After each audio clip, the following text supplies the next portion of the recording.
Hello there, welcome to the Saroy channel and welcome to my Omnibus series.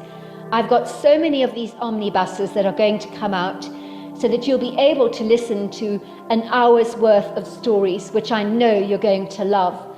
You know, the thing is that telling stories is such a fine art, and it's something that was practiced hundreds of years ago when people didn't have the technology that we have today.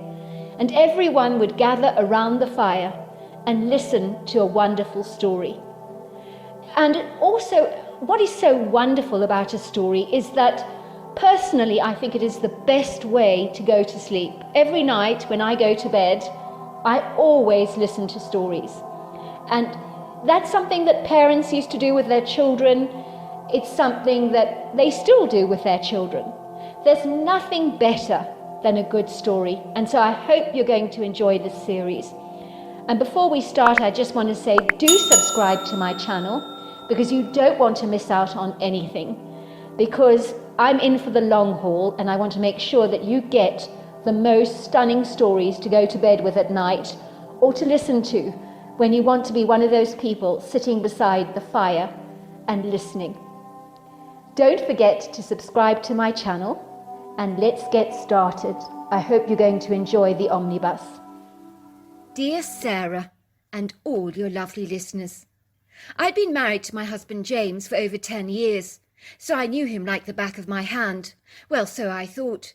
But over the last 3 months he'd become increasingly on edge, deep in thought, wrapped up in a faraway world. It seemed like our marriage had taken a hard beating, as my brooding husband was so preoccupied that I hardly got a word in edgeways. He seemed so distracted all the time, as if his conscient mind was otherwise engaged. I might as well have been a fly on the wall, as that was how little attention he directed at me. I didn't take it personally. I knew it wasn't about me. My husband was insanely busy, assiduously hard at work. I had discerned his behaviour to be a little out of character recently. I'd seen how stressed he appeared. His brown eyes looked so haunted, highlighted by the dark circles that announced that sleep had eluded him for quite a while.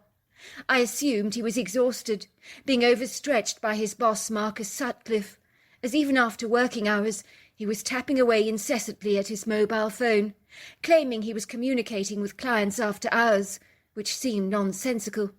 Sometimes he would still be busying himself on his cell phone in the middle of the night. I could see how worn out and frayed he seemed.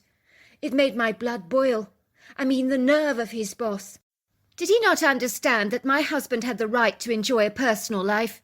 If Marcus Sutcliffe wanted to work him into the ground, then at the very least he should be paying him overtime. I was about 6 months pregnant, suffering from a barrage of morning sickness, which would afflict me at any time of the day, morning or night. At the time we lived in Seattle, in a relatively decent green leafy neighbourhood, where we rented out a fully furnished, ultra-modern, contemporary semi-detached home. Life was very good. We were looking forward to the arrival of our new baby in 3 months. I was making plans to prepare a cute little nursery for my unborn child, whom I had recently learnt was a baby girl, that I was going to call Sienna. I'm not an interfering woman by any manner of means, nor do I like to interfere or meddle in my husband's affairs. But after seeing him in such a stressed-out state, I knew I invariably needed to do something about it. I couldn't sit back and watch him wearing himself into the ground like this. I knew my regular rendezvous at the trendy little coffee shop on 2nd Avenue was what was needed to get some sound advice from my sagacious friends. Here in Seattle we're big coffee enthusiasts. Seattle is a world centre for coffee drinking, so we pretty much consider ourselves connoisseurs when it comes to indulging in the rich, aromatic, high-caffeine beverage. "Oh, there she is at last," said my friend Erica, when I made my appearance at the quaint little coffee shop, with their nifty tables swathed in red and white checkered tablecloths clustered together in an alfresco French style, rather reminding me of the charming little coffee shops in Paris, with the flamboyant, warm, congenial uptown atmosphere. My 2 friends were seated cosily at a table for our weekly gathering. I enjoyed these little tete-a-tetes. I was holding my stomach awkwardly as I approached the table, ever grateful to sink into a seat, audibly sighing as my derriere rested on the comfortable upholstered chair. It was good to get my feet off the ground. "Are you all right, Sasha? You look like you have the weight of the world on your shoulders." More like my shoulders and my belly, I joked. So what's troubling you? You look flustered. It's not good for the baby, you know, to be so stressed out like this, said Erica, looking rather concerned. Do you know they say that babies can feel if a mother is strained? I grabbed my stomach, holding it protectively. It's a combination of things. It's nausea, and my incessant worrying about James. Erica raised a quizzical brow. Why are you worried about James? She asked. If you must know, his boss is only piling on the work like there's no tomorrow. I've seen how exhausted and frazzled he's become, working the craziest, most unreasonable hours. It's ludicrous. If I had my way, I'd wring his boss's neck for working him like a donkey. Sometimes it seems like he's miles away. Other times he's peevish and crabby. He'll snap at me for no reason at all. You know what James is like. He's normally such a relaxed soul. Not these days. Something's really irking him. That's not right. It's not healthy for you, nor for James or your unborn baby to be living in such a pressurized environment, said Erica. Has he spoken to his boss? Told him that he's a slave driver? It's not reasonable for him to be working at home. I sighed. You know how James is. He's very conscientious and driven, far too polite to ruffle his boss's feathers. I know he'll just grin and get on with it, but I can see he's worn to a frazzle. Why don't you tell him you think your husband is burning the candle at both ends, that perhaps he might consider reducing the workload? You think I can do that? I asked. I hardly want to come across as the intrusive, busybody, interfering wife, sticking my nose where it doesn't belong. Do you know his boss? Alicia asked me. Of course I know him. I've been to a couple of formal work dinners with him and his wife Diane. They're a very nice couple, actually. My impression of Marcus is he's a decent person. He seemed terribly nice to me. I'm not sure in hindsight that he's so reasonable, given how hard he's working my husband. Well, there you go, then. You have an absolute right to approach him on friendly terms, as a dutiful, solicitous wife. You can tell him that you're increasingly worried about your husband's welfare, that his workload has become increasingly objectionable. I mean, what harm can it possibly do? I knew Alicia was absolutely right, so I swiftly made an appointment to see my husband's boss privately at 9:30 the following morning. I'd just have to hope the appointment would be very discreet, that my husband wouldn't receive wind of it. If he knew I was secretly going behind his back, arranging meetings with his boss, he would be more than a little humiliated. I knew my husband was not himself of late. I assured myself I only had his best interests at heart. I couldn't just sit back and watch him fall apart before my very eyes. The following morning I was ushered into Marcus Sutcliffe's reception area by his accommodating receptionist Liesl Gray, that recognised me instantly as James's wife. "Hello, Sasha! Oh, it's so great to see you! What are you doing here? This is a lovely surprise. Oh, you know, I'm checking in on my husband, but I would appreciate it if you don't tell him about my assembly with your boss. It might just upset him." "Of course I won't. It's good to see you, Sasha. Pregnancy suits you. You're positively glowing." "Thanks. I don't really feel it. I'm exhausted. I'm suffering from continuous nausea." "Oh, you poor thing. My sister was exactly like that, as sick as a dog throughout her entire pregnancy." "Oh, there we go," she said. At the precise moment the beeper on the phone lit up with a red light, which she answered, while her keen eyes remained fixed on me. "Yes, Marcus, she's here. Shall I send her in, then?" She looked up at me. "Marcus will see you now, Sasha," she said, putting down the receiver whilst mouthing, "Good luck." Marcus Sutcliffe was sitting at his gleaming mahogany desk when I walked into his office. He was a smart, handsome man, fastidiously turned out in a pinstriped suit, with a sleek head of dark cropped hair, and brown kind eyes that were discerning and astute. He stood up upon seeing me with a broad grin on his face, then came over to me, kissing me effusively on both cheeks, his gaze dropping curiously to my pregnant belly. "Hello, Sasha! Not long now," he said, looking at me brightly. "I think James was saying you only have 3 months left before the world is dramatically changed for the both of you, with a little pitter-patter of tiny feet and lots of sleepless nights, if I'm not mistaken. Enjoy the peace while you still get it. Believe me, I know all about it." "I'm looking forward to it being all over, I must admit. I'm not going to kid. What they don't tell you about pregnancy is that your mind becomes like jello. Sometimes it's hard to even think straight. I've even become very clumsy. I'm always breaking things. It drives James quite mad." My wife said the very same thing when she was pregnant with Candace. She kept saying her mind had turned to marshmallow, he said, gesturing for me to take a seat. So what do I owe this unexpected surprise? He asked, looking at me earnestly. It's about my husband James. I thought as much, he said, raising a curious brow. Is everything all right at home? No, not really. I feel James is working far too hard. Marcus looked puzzled. I was thinking he looked rather drained the other day, I have to say. I thought it was all about the excitement of having an upcoming baby on the way. Why do you think he's working too hard, Sasha? I was hoping you could tell me that, Marcus. I notice he has so much overtime to do when he returns home every evening. Sometimes he's cracking the whip at both ends at 12 o'clock at night. He says he's inundated and swamped by the workload. I was hoping you could reduce it a little. He's utterly exhausted, overwhelmed by it all, to be perfectly honest with you. Actually, I'm growing increasingly concerned about his health. Marcus looked perturbed. I don't give any of my staff overtime, Sasha. I'm a firm believer that when they leave the building, they leave their work behind with them. Whatever your husband has been doing, it hasn't been overtime on my account. I can assure you of that. This time it was my turn to look bewildered. I could feel my cheeks burning red with embarrassment. I'm so sorry, Marcus, I stammered. I had absolutely no idea. That wasn't the impression James gave me at all. I seem to have got my wires crossed. I really do apologise. Well, it might be a good idea to ask him what's going on, said Marcus, running his hands pensively through his brown hair. I mean, his work here is slacking a little, if I'm being brutally honest with you. I think something is clearly bothering him. Even I have noticed his demeanour lately. He's not himself. He's become quite crotchety and grumpy. I've been rather concerned about him. He seems unusually tense, rather on edge. I've noticed that too, I said. That's why I came to see you. I'll get to the bottom of this, I assured Marcus. Thanks so much for seeing me. I'm sorry to have taken up your valuable time like this. It's only a pleasure, Sasha. It's been lovely to see you again. I hope you get to the bottom of this enigmatic situation with your husband. I walked away from that office, my head a complete whirl. I felt more than a little humiliated, pleading James' case for him, only to find my husband had been lying to me.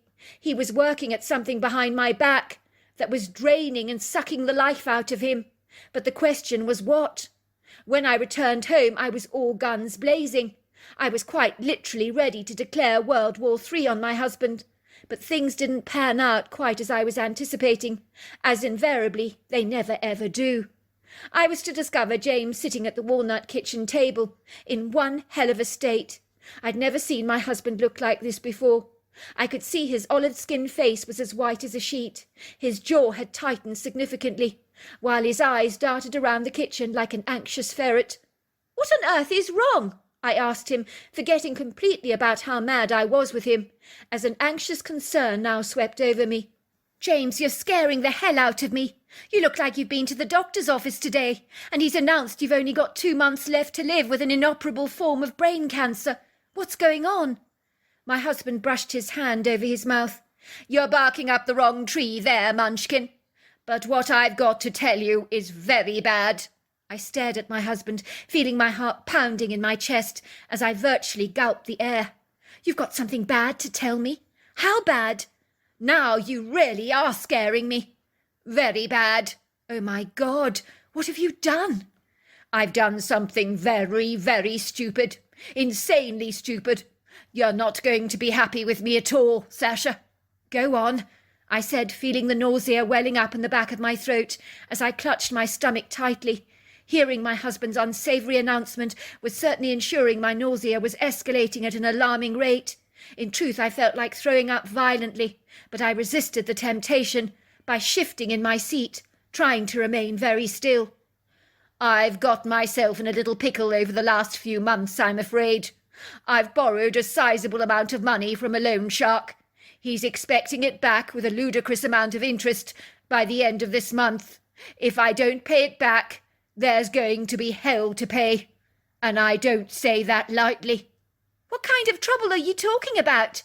This time it was my face that was growing an ashen white, as I tried to comprehend my husband's disquieting words. "Let's just say that I don't want to find out. I don't want to sugarcoat anything. We're in a big mess, Sasha. This loan shark, his name is Joel Bloomberg. He's not a good person. He has a baleful, fearsome reputation of making people who don't pay him back disappear off the face of the earth, never ever to be seen again. There are all kinds of speculative, foreboding rumours about him. No one can prove a single thing, of course. They never can with people like him. He covers his tracks seamlessly. He's been investigated by the police numerous times, but they can never pin a thing on him. But let's just say this, he has a merciless reputation. He's ruthless, aggressive, downright dangerous." I gasped. Why would you deal with someone like that? Oh my God, what are we going to do? This is absolutely terrible. That's it. We're going to have to get away from here, leave our lives behind in Seattle, move somewhere where we can live undercover. We can try and assume different identities, give ourselves different names. I'll have to find a cash-in-hand job so that we do not leave behind a paper trail of any kind, as this man will find us, if we don't watch our backs, of course. How much money do you owe this moneylender? You don't want to know. How much? I need to know. You can't keep this kind of stuff from me. I'm your wife, for goodness sake. I deserve to know the truth. It's not good for your pregnancy. You don't want to stress yourself out. You could get preeclampsia. You know what the doctor said. It's easy for stress to exacerbate high blood pressure in pregnancy. I think it's a bit late for that. I'm already stressing out, so you better tell me, and tell me now. $300,000. $300,000? How the hell are we going to afford to pay that back by the end of the month? We can't. There's no way we can. It's not remotely possible. I don't understand, James. How did you get to borrow $300,000? Tell me that. Who lends that kind of money? It's obscene. What on earth were you thinking? Why on earth would you do something like this? We haven't got the capacity to pay back that kind of money. You know we haven't. I don't think I could even ask my parents to raise that cash on a whim for us, even if I begged them to help us out. Besides, I'd never dream of asking them for money like that. What on earth did you spend it on? I've got a problem with gambling. I gambled all our savings away online. I thought I could make it big for us. I really did. I got carried away, Sasha. I did first win over $80,000. I got excited about that. Then I lost it all. I thought it would change our lives. There were these gambling sites online, free opportunities to have a go. I guess I got hooked, reeled in. Surely you know those things are rigged. Doesn't everybody know that? I guess that explains why you've been tapping away at your cell phone every night until the early hours of the morning. You've been gambling while I wrongly assumed Marcus was working you like a dog. More fool me. I feel like a prize idiot for not guessing what was going on. But lately with my pregnancy, I've had cauliflower growing between my ears. I'm really sorry, Sasha. I don't blame you for any of this. It's all my fault. I take full responsibility. I got carried away. There's no excuse for what I've done. No, there isn't. I feel sick to my stomach, James. I wanted to cry, but I couldn't. My tears were dry. I wanted to feel something, but I couldn't either. I was numb. I didn't feel anything at all. Instead, I stared blankly into space as I tried to assimilate the full gravity of what my husband was telling me. I wasn't even angry with him. I was too worn out to be angry, too stunned, disorientated, confused to make any sense of any of this at all. Please tell me this is a nightmare, I thought to myself, that I'm going to wake up from it any time soon. My husband was inadvertently telling me that we needed to disappear, that if he didn't pay the loan shark back, that something quite terrible was likely to happen to him, which left me with a hollow pit in the bottom of my gut. How the hell did we get entangled in a mess like this? Was this not the sort of thing that happened to other people? Not a mediocre run-of-the-mill couple like us that lived in a leafy green Seattle neighbourhood. Say something, Sasha, said my husband. Are you going to leave me? Leave you? I said, raising a brow. I think you've forgotten, James, that I'm actually your wife. I'm carrying our baby. I love you. We're embroiled in this mess together, whether you like it or not. Yes, I'm not happy with what you've done. Not happy at all. I should be screaming my lungs out, calling you every obscenity on the earth, and accusing you of ruining our lives. But in truth, I'm too shell-shocked to react. You've been a prize idiot, but I'm your wife. I'm not going to desert you, just because the going gets tough. Isn't that what marriages are about? Staying together in sickness and health? What you did was seriously sick in the head, but it's water under the bridge now. I wouldn't blame you if you wanted to leave me. I squandered everything. I've messed up big time. You've messed up, but I'm not going to leave you. But you can't gamble anymore. You've got to stop, James. Otherwise, this addiction of yours is literally going to destroy our lives and our baby's future. You've already blown our savings from what you're telling me. We virtually have no money left in the bank, which might explain why on Tuesday my card was refused at the checkout. I thought you'd forgotten to put in the funds to my account. Luckily, I had some cash to get myself out of that prickly predicament. I just wish you'd told me sooner that you were having problems. We could have nipped this in the bud. You could have got yourself some professional help. I know, you're absolutely right. But the question is, what are we going to do? We barely have any money. Can you not call the police, James, I asked, knowing full well what my husband's answer to that would be. No way. You can't call the police on thugs like this. That would make things 1,000 times worse for us. Me and my husband talked diligently to the early hours of the morning, deciding what course of action we were going to take. We needed to disappear, but vanishing is never easy. I knew that there are people in Japan known as the jujitsu, which is a Japanese word for evaporation, when people deliberately decide to disappear from their own lives on purpose, seemingly vanishing into thin air. They leave their homes, their jobs, and their families, sometimes not being seen for decades. There are even companies you can hire in Japan to help you disappear in the middle of the night, without a trace, abused women running away from husbands, or people leaving stressed jobs or abusive families, or even running away to escape their own lives. In our case, we were running away from an evil debt collector, who more than likely would cause my husband seriously bodily harm, or, dare I say, even kill him. Of course, I didn't articulate those very words. They remained unspoken between us, but we were both thinking them. I knew that, like those individuals in Japan, we needed to vanish off the face of the earth without leaving a single trace. We had to assume new identities, and this was not going to be easy. But then I had a great idea. I phoned my best friend using a burner phone, so hopefully the call wouldn't be traced. Melinda Beckingsdale's parents lived on a farm in West Virginia, which was a sizable 36 hours away from Seattle. They often needed help on their farm. Furthermore, they had a little cottage where we might be able to live on the land. I decided to give her a call. Melinda, it's Sasha. Oh my God, Sasha, is that you? It's been forever. I haven't seen you in an age. How are you doing? Not so well, I'm afraid. I've got myself in a spot of bother. Or rather, should I say, James has. He's got us into the trouble, which is an understatement, actually. Oh no! What happened? Are you all right? Is there anything I can possibly do? Well, there is. Do your parents perhaps need a hand on their farm? Is their cottage available? I remember you saying they were always looking out for help on the farm. Melinda chuckled. You know them, Sasha. They always need help. They're very selective, of course, about where they get that help from. You know them, they're so private. As it happens, the cottage is free. Are you wanting to move in? If you help them on the farm, you can have it rent-free, no problems, and they'll pay you cash in hand for any work you do. I guess it's what you're looking for in the circumstances. Besides, I'm sure they'd be so delighted to have you two around. What on earth is going on? I'd love to help, Sasha. It's complicated. The less you know, the better. Don't be silly, Sasha. Let me help. I'd like to help in any way that I can. If the boot was on the other foot, you wouldn't hesitate to help me either. Well, my husband's in trouble with a very formidable loan shark, who's a slippery, shady character, if ever I saw one. He's demanding James to pay him $300,000 by the end of the month, or else. I don't even want to imagine what else means, but let's just say it's an unarticulated, deadly threat. There's no way on this earth that James can pay that kind of money back.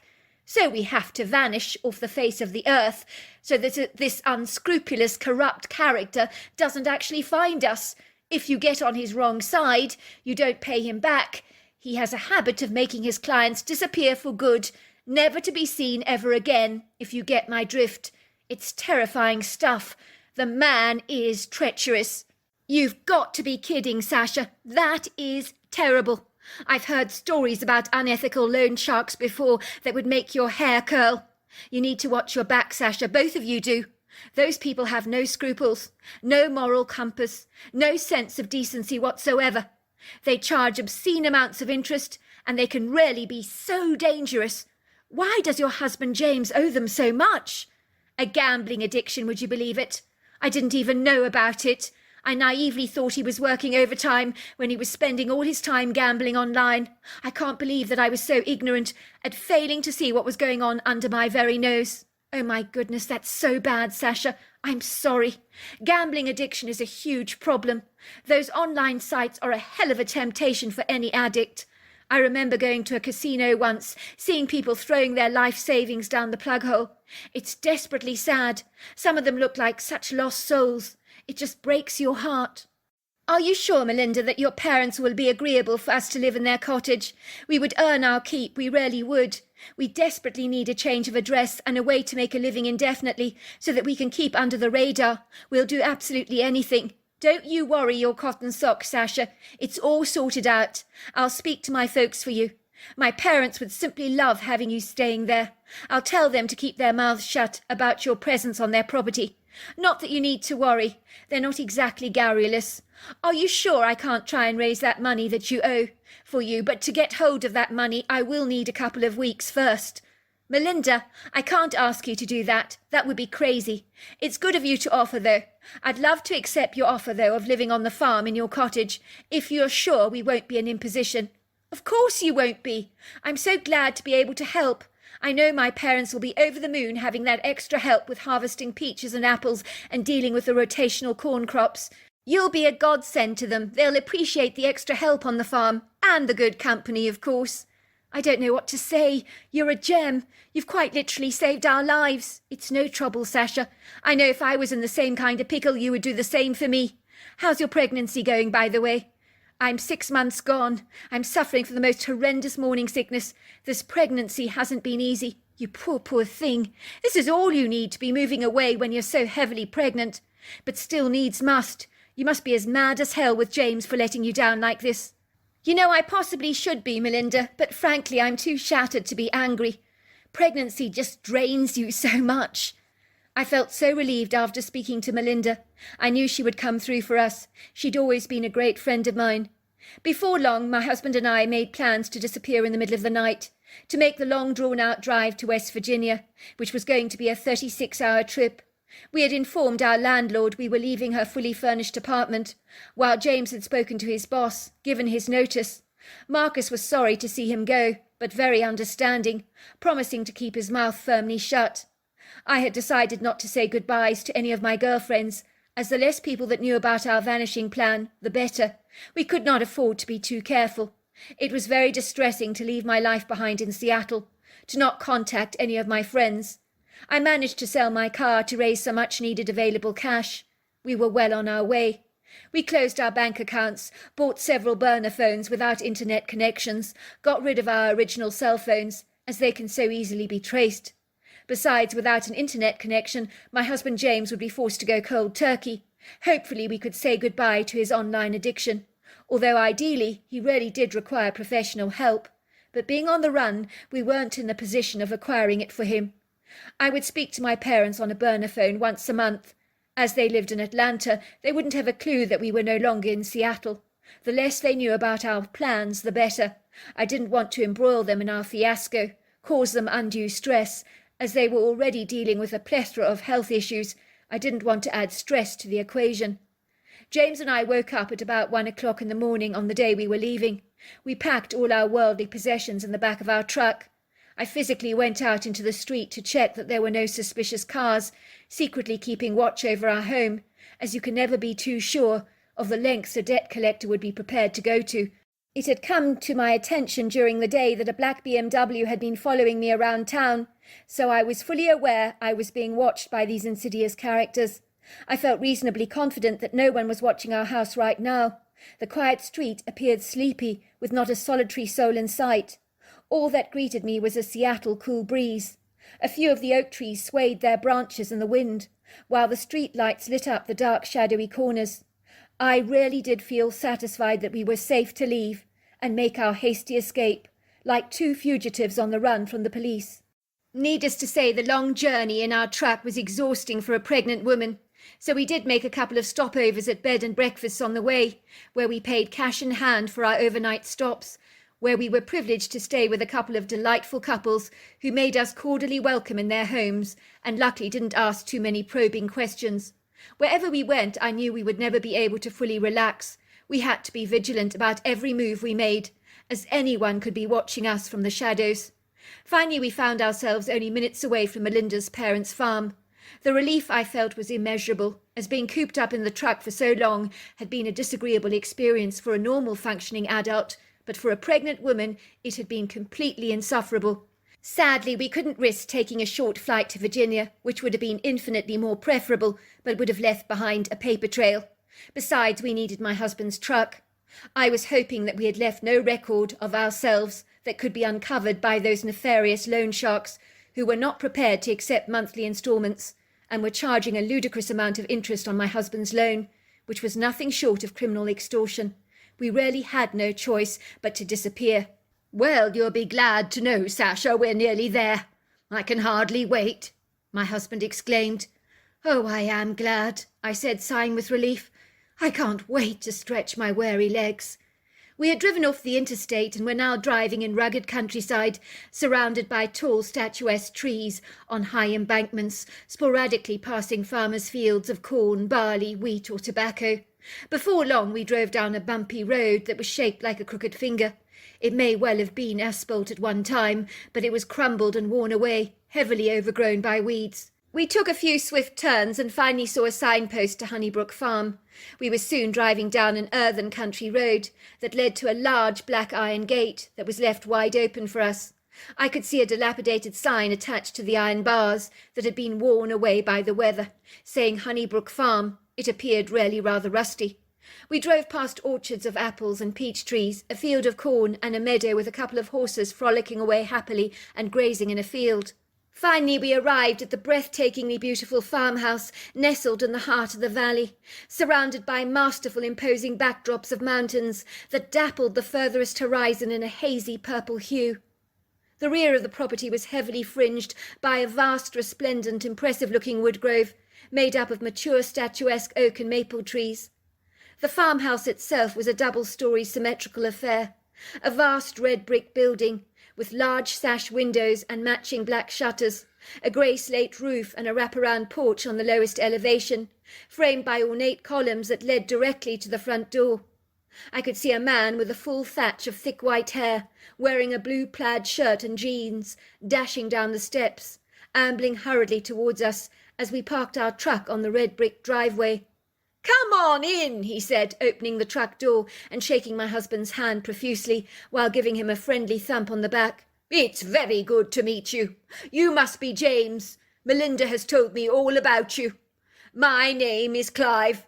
I'm Melinda's father." "Pleased to meet you, Clive," said my husband, giving the man a big grin. Clive bounded over to my side of the truck, opening the door for me.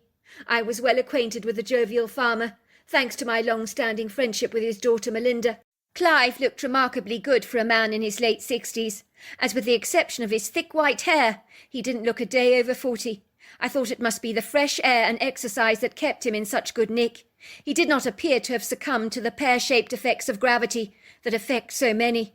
I secretly hoped that I could age this gracefully. "It's so good to see you, Sasha," he said, giving me a warm, affectionate hug and glancing down at my huge belly. "Melinda told me you were heavily pregnant. When is it due?" "I'm due in 3 months," I said. "Oh, it'll be exciting having a baby around the place.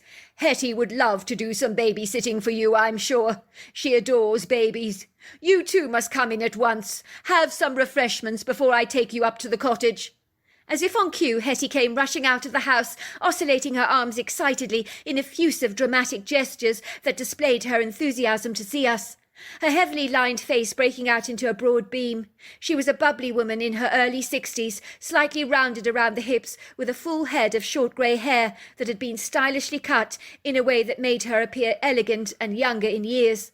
Her 2 large black rambunctious Labradors did not relinquish their enthusiasm either.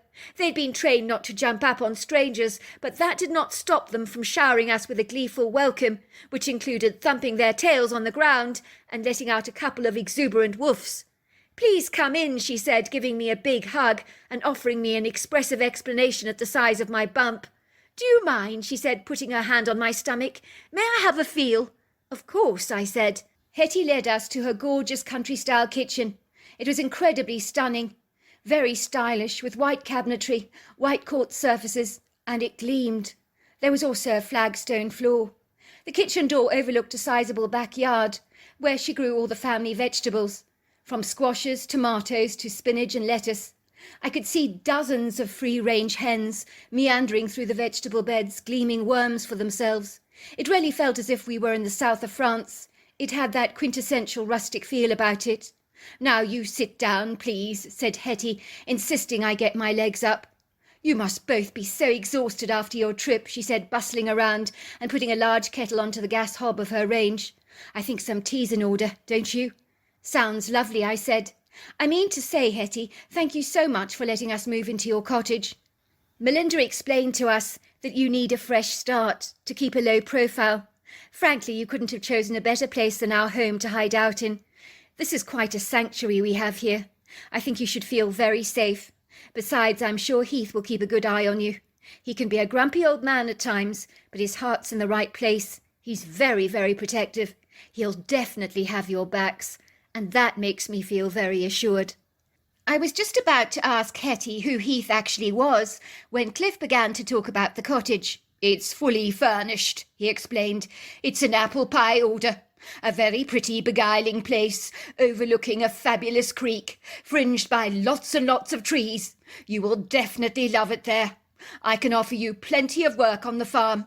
In truth, I was about to employ an extra farmhand to help me, so you've come around at the perfect time." "That'll be great," said James. "I really appreciate it." "We consider you friends. Don't forget that for a moment. We're terribly pleased to have you both staying here.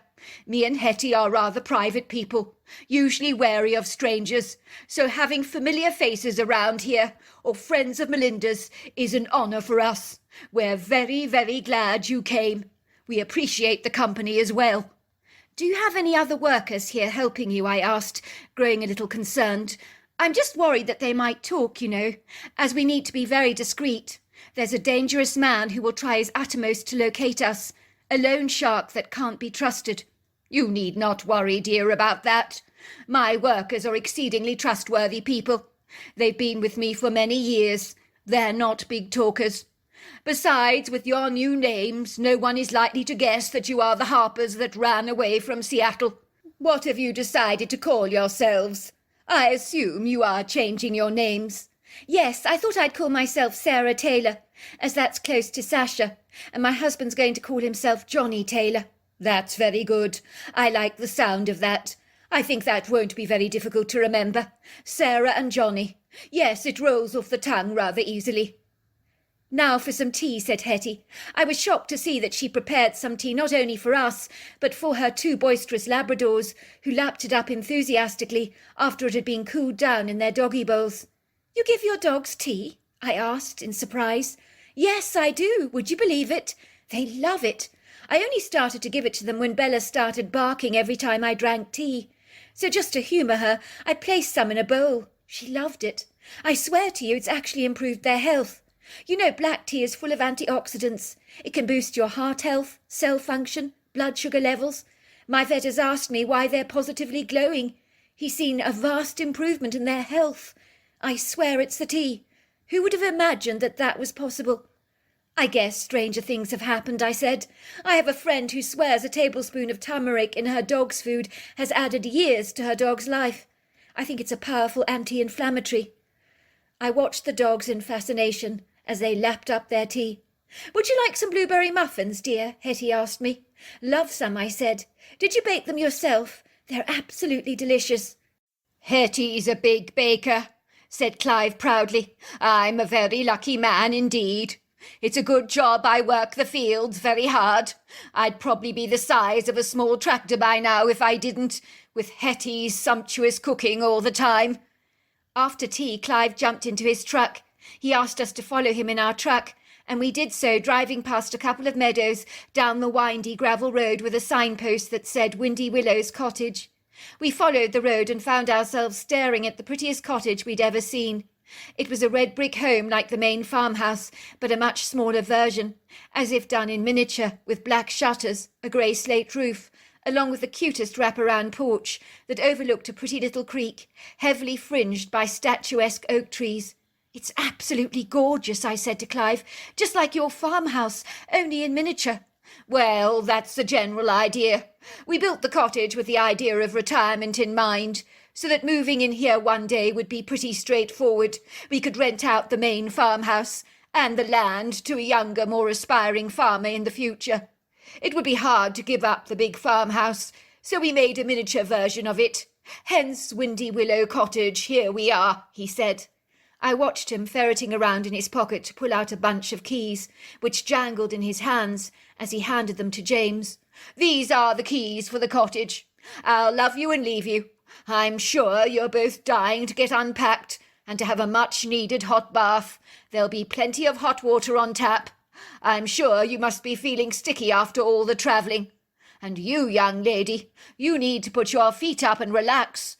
We can't have you giving birth 3 months prematurely, can we?" he said, winking at me. "I just want to say, Clive," I said, enveloping him in a big warm hug, "you have absolutely no idea how incredibly grateful James and I are for what you've done for the both of us, giving us this place to stay and somewhere to work on your farm. You've quite literally saved our skins." Clive chuckled, raising his hand to his temple in a mock salute. "I'm glad to be of service," he teased. "It's a pleasure." In truth, I was more than a little overwhelmed as we entered the cute little 2-story cottage. It was so enchanting.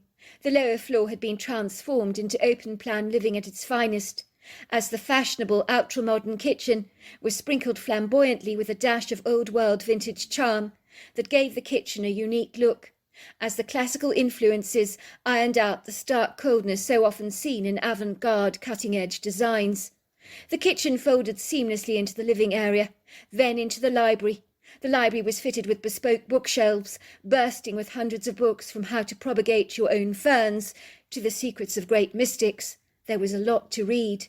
The library then folded into the sitting room, which possessed a huge open fiery crate with a very elegant marble mantel, and then there was an ornate sweeping staircase lined with a long ribbon of Persian carpet that led to the upper floors, showcasing 4 bedrooms, one main bedroom with its bathroom en suite, and a separate bathroom to accommodate the remaining bedrooms. Everything had been meticulously decorated, with glamorous upholstered chairs, sumptuous settees, and verbose oakwood furnishing. "What's wrong, Sasha?" asked my husband, seeing my eyes misting over with tears. "Don't you think the place is rather charming?" "Of course I do. Have you forgotten my name is Sarah?" I whispered. "I just can't believe the kindness of these people. I'm so moved. I mean, I'm sure we'll never be found hiding out here." Little did I realize I was rather premature in my thinking. 36 hours away in Seattle, a young man shook his short crop of blonde curls nervously. He had been recruited to watch the Harpers' semi-detached Seattle residence day and night, but his boss did not know that last night he had failed to watch the house. He was certain that the couple were not going to do a runner, as his pedantic boss had insinuated. He had returned home to spend an early night with his girlfriend, who had been complaining bitterly that he was never around. What the boss did not know would not hurt him. Now this he could hardly believe, as he stared at the semi-detached house in horror, coming to the stunning revelation that it was unnaturally quiet. The blinds were all drawn when they would normally be open at this time of the morning. There was no truck parked in the driveway that would usually be used by the female resident, a woman called Sasha Harper. There were clearly no signs of life. It looked ominously and disturbingly quiet. Even as he approached the front door, he could see a professional-looking woman opening up the house with a massive bunch of jangling keys, who looked suspiciously like an agent or landlord. The man's heart sank like a huge stone disappearing into the murky depths of a large river. His gut seemed to twist around itself in knots, like twirls of spaghetti at the end of a fork. He climbed out of his smart black BMW, one of the perks of his job, and ambled casually over to the house with a nonchalant, carefree attitude. The agent saw the young man approaching the front door that she was opening. She looked up at him in surprise through her eclectic red glasses that framed her curious green eyes. She smiled at the young man, flashing him a large set of perfect, expensive-looking white teeth. "Are you looking for the Harpers?" she asked. The man nodded sheepishly. "You're a friend of Sasha and James?" she asked. "I am indeed. I was just popping over to see if James fancied joining me for breakfast this morning." "They didn't tell you then?" said the woman in surprise. "Tell me what?" asked the man. "They gave me their notice a week ago," said the woman. "I'm their landlord. I'm about to lease the property to another young couple. It's a pity you missed them." "Do you know where they've gone?" "That's the strange thing," said the woman. "They left no forwarding address." The young man bowed his head politely to the woman. He ambled back to his black BMW, feeling exceedingly annoyed with himself. He slunk back on the leather seats, groaning, while he slammed the car door behind him. Then he began to slap the steering wheel with his hands, pounding it so hard like a punching bag, to express his seething rage, as he shouted out every four-lettered obscenity that came to his mind. "Bloody hell!" he squirmed. "What the heck am I going to do now? What a bloody idiot I am! The moment I turn my back, that young man and his pregnant wife have successfully inveigled me. They've done a runner. They could be anywhere in America right now." He had never suspected for a moment they would do a vanishing act on him. In no way had they behaved suspiciously in their daily, everyday routines. He had been well and truly hoodwinked. He felt like a prize idiot. The young man's stomach lurched, doing a series of acrobatic somersaults. He could feel the nauseous bile rising up in the back of his throat. He fought back the bitter, repugnant taste. He had to think very quickly on his feet. He didn't have much time. He knew what his guileful, duplicitous big boss, the debt collector Joe Bloomberg, was capable of. He glanced down at the 2 missing digits on his left hand. A stark reminder. They'd been chopped off by Joel when he'd failed to collect a debt on time. He recalled the harrowing moment of agonizing pain, when he thought Joel was pretending, making up a game of chopping off his fingers. But to his amazement, the machete had been slammed down on his 2 fingers. He'd screamed out in agonizing, excruciating pain, while his 2 fingers had been flung to the ground. He'd watched in horror as they'd been thrown to the dog, hungrily gobbled up. He had tried desperately to retrieve them from the dog, but the dog was not going to share his delicious treat with anyone. The vicious Rottweiler had growled warningly at him, while Joe Bloomberg had laughed. It made him sick to the stomach. Working for a man like Joel Bloomberg was terrifying. The man was a tyrant. He was fully aware of the trouble he would be in when he reported back to base. What was he going to say? "Sorry, Joel. The young couple that owe you $300,000 disappeared on my watch." He remembered the day he'd gone into Joel's office, seen the plastic Target bag on the silver tray that had swathed the contours of a man's severed head. A lone piece of blonde hair had popped out of a hole in the plastic. He had recognized it as belonging to Tom, who had been Joel Bloomberg's right-hand man. If that's what Joel did to his right-hand man, who had let him down, there was no telling what he was capable of doing now. That's what happened if you betrayed the likes of Joel Bloomberg. He had absolutely no loyalty to anyone. He would easily throw you to the wolves in a heartbeat. He'd remembered that poignant day as if it was yesterday, his big boss wearing the white sports jacket and pants with a thick gold chain around his neck. He'd acted so nonchalant, as if butter wouldn't melt in his mouth, when he'd seen the human head in the plastic bag perched on the silver tray, as if it was an ostrich egg on display. He recalled how Joel seemed indifferent to the severed head, as if it was no big deal to him. How could anyone be like that? To the young man, the image represented his biggest fears. He didn't want to end up the next severed head on Joel Bloomberg's desk.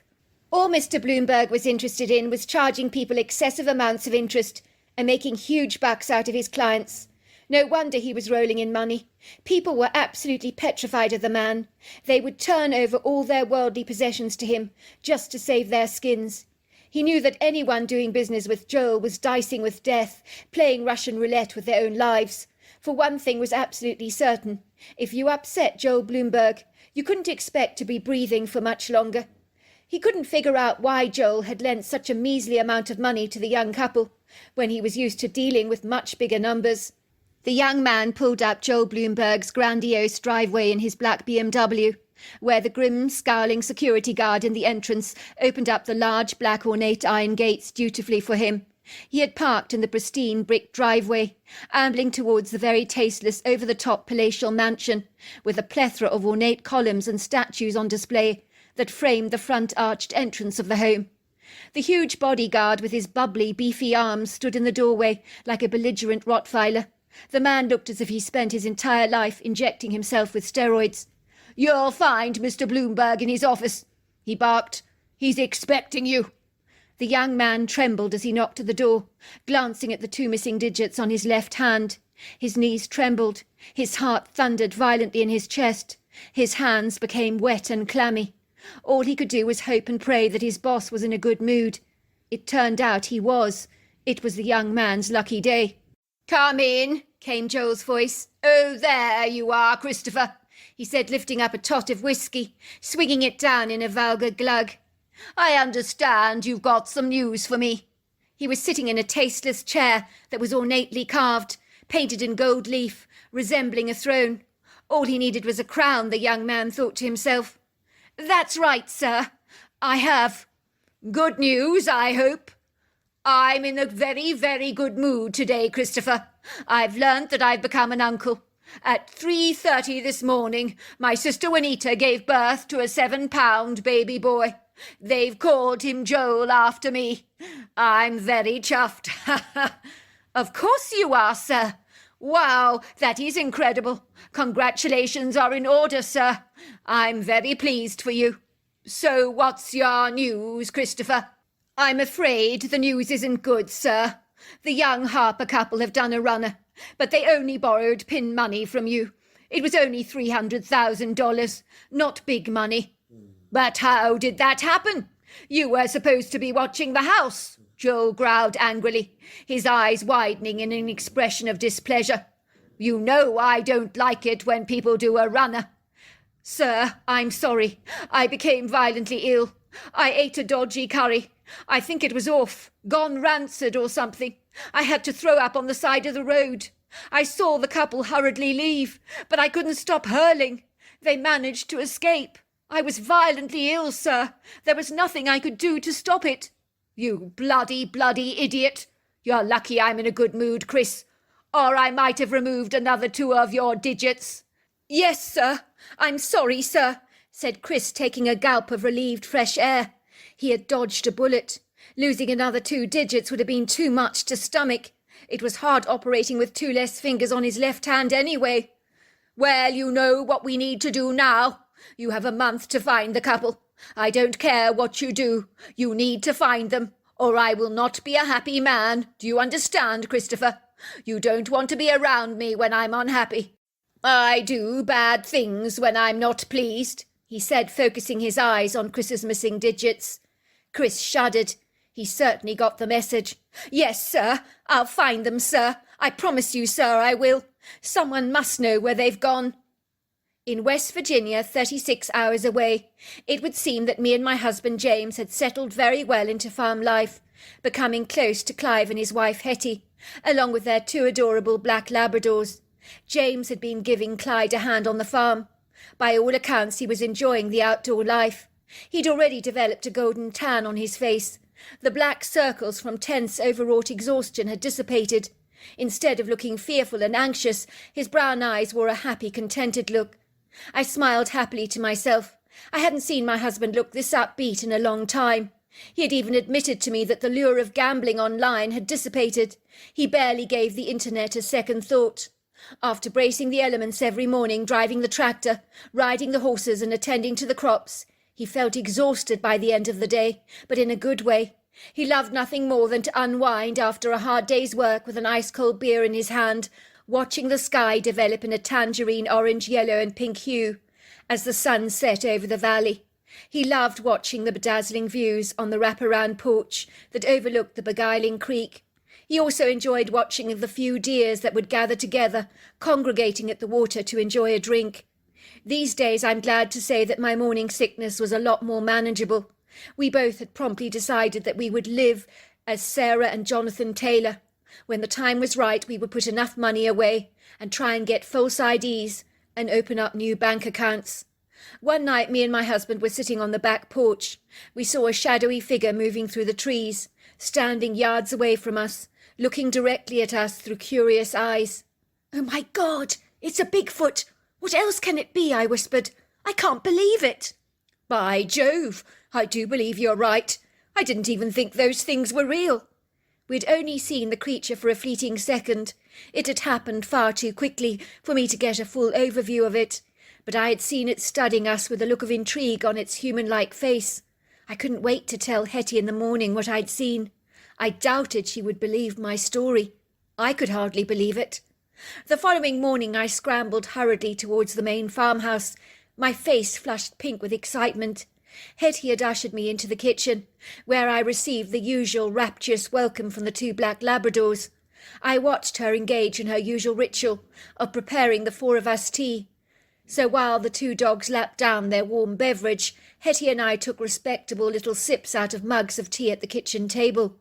I was naturally bursting with enthusiasm to tell her my story. "Out with it," said Hetty. "I can tell you're bursting at the seams to tell me something. Get on with it." "Last night I saw a Bigfoot," I told her. "I know you won't believe me, but I'm not making this up." "Oh, I see. So Heath has revealed himself to you, has he?" laughed Hetty. "You've obviously won him round, then. He would never show himself to you unless he approves of your energy. Bigfoots are all about energy. They read it all the time, like you or I might read body language. They have the innate ability to look into your mind, to read your thoughts." "You know that, Bigfoot?" "Oh, yes, I know Heath very well, dear. He's getting on in age now, but he watches over the farm for us. I feel infinitely safer knowing he's around. He's been on this farm from when I was a little girl. He'd watch over us kids for my father when we were very young. One time when I was little, I fell down a ditch. He rescued me. He brought me safely back home. He's always been a quiet, unassuming fellow, rather reticent, reserved, but he watches over this farm like a hawk. He knows everything that's going on." "But I don't understand. Aren't Bigfoots supposed to be dangerous? I mean, I've heard stories." "Well, Heath would be dangerous if he needed to be. If someone untoward was wandering around our property, like one of those dodgy, inauspicious loan sharks that are after the two of you, he'll read those people's energy. So if a person's evil, he'll pick it up in a heartbeat. In Heath's mind, evil needs to be eliminated. So yes, he would be dangerous to someone with guileful intent. He doesn't have that human perspective that a person needs a fair trial before he's condemned. If an apple is rotten, it needs to be discarded, as far as Heath is concerned. That's the way he feels about things. A rotten human or a rotten Bigfoot needs discarding. He won't discriminate in that regard. He's very protective over this place and territorial, but like a lot of old people, he's got a little cranky in his old age. So the fact that he showed himself to you is a big deal. You've clearly won him round." "But I didn't do anything." "He clearly approved of your energy. He would have been watching you for quite some time from the shadows." "Oh, Hetty, are you saying what I think you're saying? That Heath would protect us if the need should arise?" "Oh, absolutely. He's seen you both staying in our cottage. He knows anyone staying on our farm is considered family, so he'll be keeping a watchful eye over you, especially your being pregnant. That will make him hugely protective towards you." "Where is his family?" "Well, they move around, but Heath being old just stays in one place. During the winter he makes himself cosy and comfortable in our barn. I often leave him stuff in the wood grove. He absolutely adores my blueberry muffins. I always make him a large batch. He's so appreciative." "Wow, that's incredible. Do you tell anyone about him?" "Oh, heavens, no. He's part of my family. I'd never tell anyone about him. That would be nonsensical to me. As far as anyone else is concerned, I wouldn't dream of acknowledging Bigfoot's are real. I want to protect Heath as much as he is desirous in protecting us." Back in Seattle, Marcus Sutcliffe climbed into his truck in the parking bay after a hard day at work. He was looking forward to spending the weekend with his wife and kids. They were planning on having a festive barbecue with other members of the Sutcliffe family and a handful of close family friends. It was going to be a great way to celebrate his wife's 40th birthday. They'd been looking forward to the celebratory occasion for many weeks now. As he trudged over to his truck to open the door, he felt a cold metal revolver being pointed at his temple. "Get into your truck," came a man's voice. "Drive." Marcus was hoping that the cameras at work would be capturing his abductor on film, but they were pointing in a different direction. Someone had deliberately moved them. "Drive," screamed the man, "or I'll put a bullet in your head." Marcus trembled as he started up his car. He looked at the young man with the blonde hair and blue eyes in surprise. He didn't look like a thug. "What do you want with me?" he stammered. "If it's money you want, you can take cash in my wallet. But please let me go. I've got 2 kids and a wife who need me. They can't afford to be without a father." "It's not your wallet I want, Mr. Sutcliffe. It's information I need. Now drive." Marcus obediently followed the man's directions fastidiously as he drove his truck out of Seattle. He was then asked to pull over to the side of the road near an embankment of trees, where he was gagged, blindfolded, and his hands tied behind his back, while he was thrown into the back of the trunk. "What are you doing with me? Please, please don't. I'm very frightened of confined spaces. I get claustrophobia. Please don't put me in the trunk. I beg you." "Not my problem," said the man. "Please, I beg you." What the hell was going on, Marcus wondered, as he began thumping around in the trunk, desperately trying to find a lever to open it from the inside, but there was nothing accessible for him to make his escape. He was beginning to feel his chest tightening as his heart began to race. He was suffering a full-blown panic attack, he knew he was. As his fear of confined spaces terrified him, he was struggling to breathe, but he told himself to calm down, to get a grip. He knew he could get through this situation if he kept his wits about him, he told himself. How long he was stuck in the back of the truck he didn't know, but the man driving it had driven speedily and jolted a lot during the journey, making him conclude that they were somewhere in the countryside, as the previous smooth roads had become exceedingly bumpy and uneven. When the truck finally reached a standstill and was parked on a pebbly driveway, the trunk was flung open, the blindfold removed from his eyes. He was bundled out of the trunk. It was a dark, tenebrous night. Marcus stumbled over the precipitous turf. Having worn a blindfold for so long, he was struggling to see clearly, but the torch the young man was carrying lit up the pebbly path.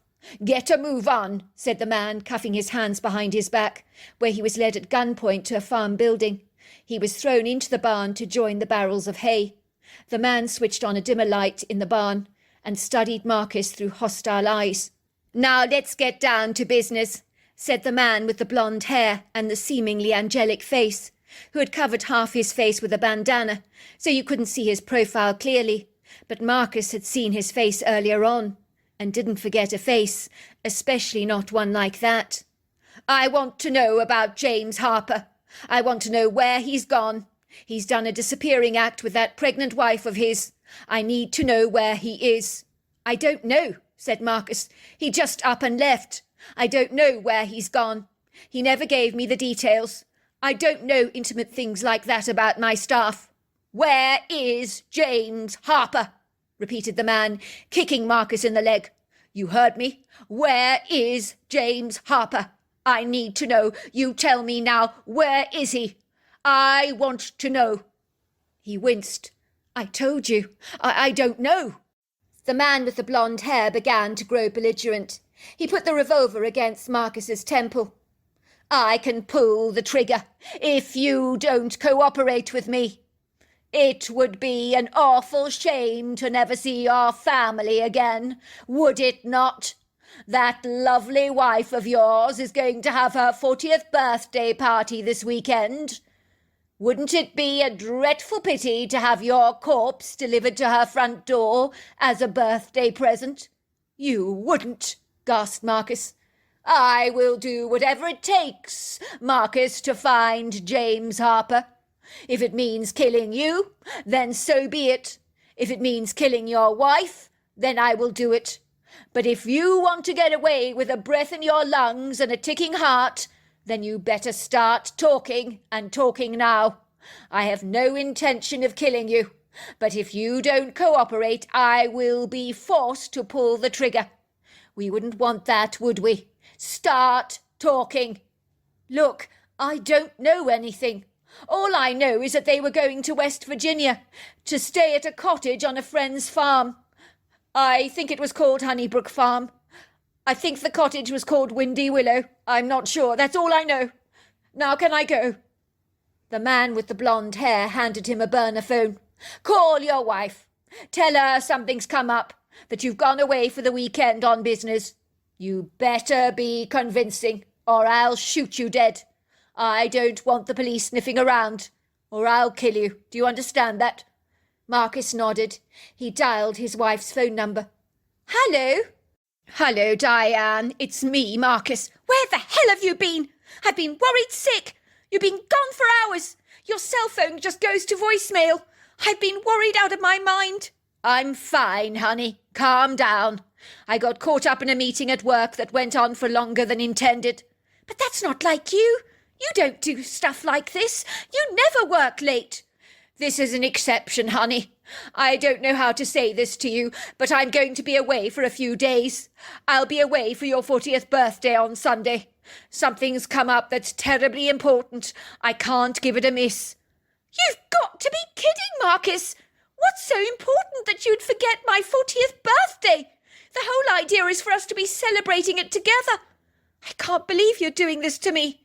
This is so unlike you. What is so important? What's more important than my birthday? Something highly confidential, sweetheart. I would not miss your birthday for the world if I could avoid it. But I have to do this. It is incredibly important. Trust me on this. What could be that important? I don't understand. This is so unlike you, Marcus. What the heck is going on? You're making no sense. I've got to go. Sorry, sweetheart. The man with the blonde hair snatched the phone from Marcus. That's enough, he said. You've told your wife what she needs to know. She's not happy, said Marcus. You heard her. She smells a rat. I'm sorry, Marcus. It's too bad. I want to tell you I don't enjoy doing this to you. In fact, I've got a very difficult boss who is making my life a living hell. I don't have a choice in the matter. Now, there's food there, and drink, and a couple of novels for you to read to keep you entertained, he said, uncuffing the man's hands and tying his foot to a chain which he attached to a metal pole. You can scream as much as you like here, but I assure you no one will hear you, so I wouldn't bother. He said this knowing full well that his parents would only be returning to the property on Monday morning, by which time he would drive the man to another location and set him free.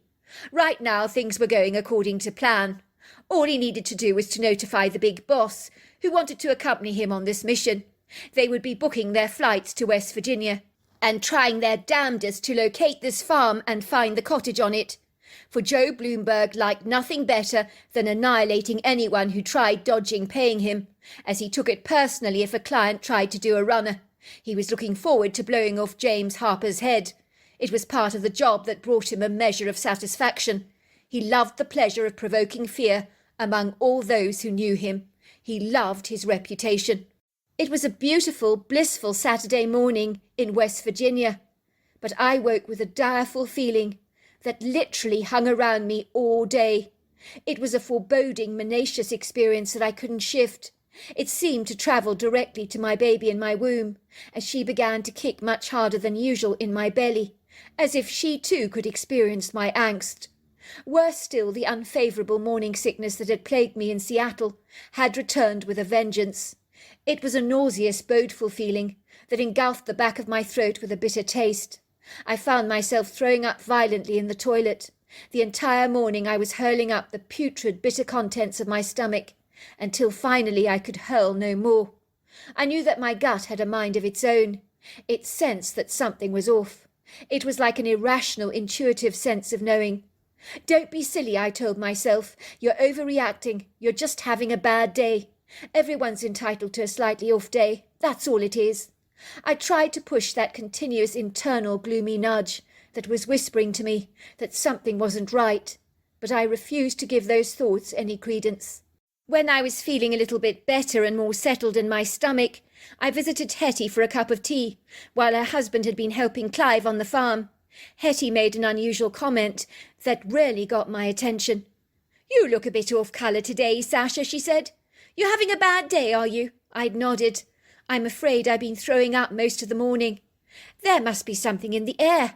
I saw the old man this morning. He looked exceedingly agitated. I haven't seen him like that for a long time."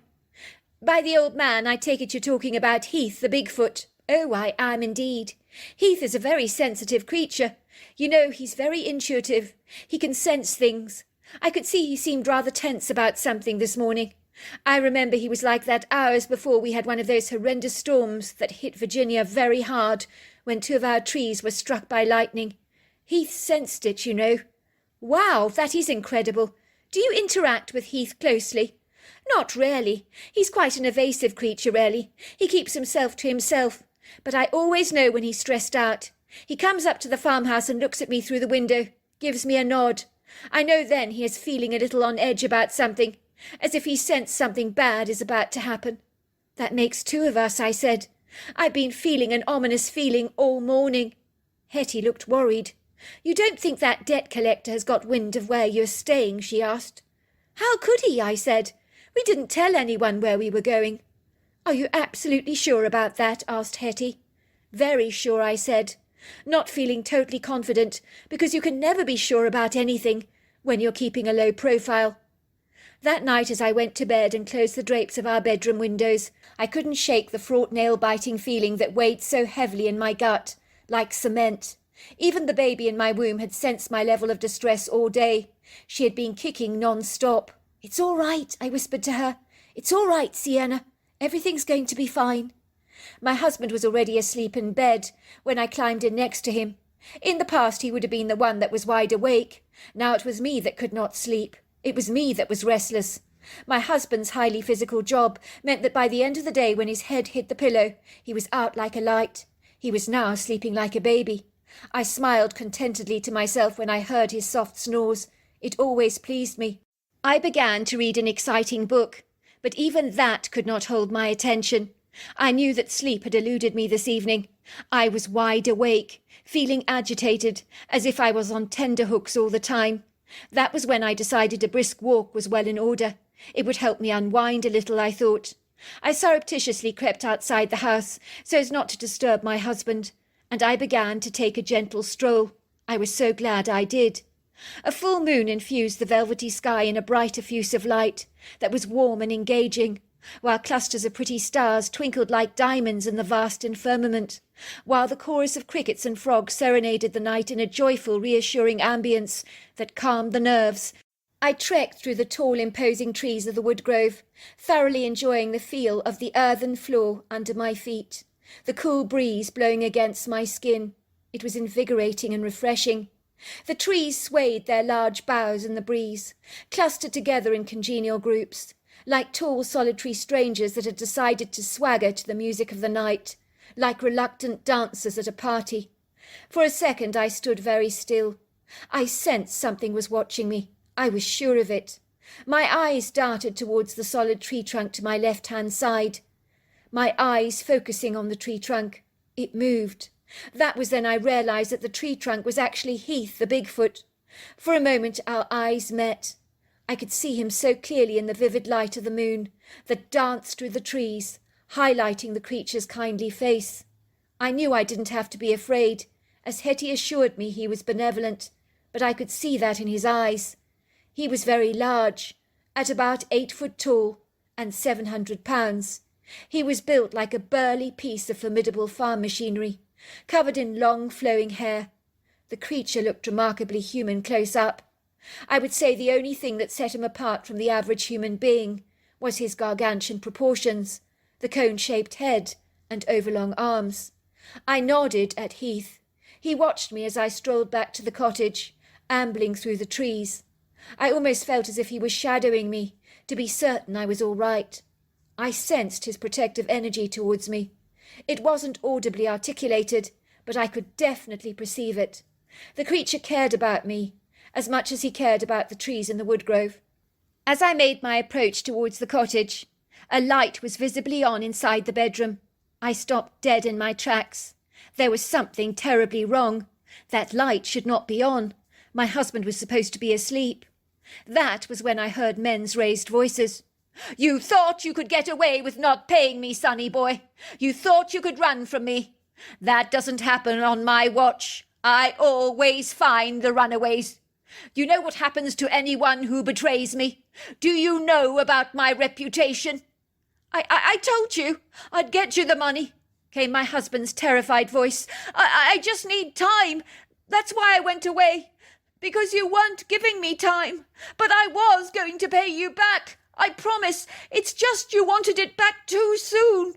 I will raise the money for you. I promise you I will." "You think I'm going to sit around waiting for you to pay me back? No, that's not going to happen, sonny boy. I need to make an example of you, as I do with anyone who betrays me, because I have a reputation to keep up." I could hear them kicking my husband hard as he cried out in dismay, "Please, please, please stop. Don't. It hurts. Don't. You're hurting me." I knew what I needed to do. I ran into the woodgrowth. "Heath! Heath! Heath!" I called.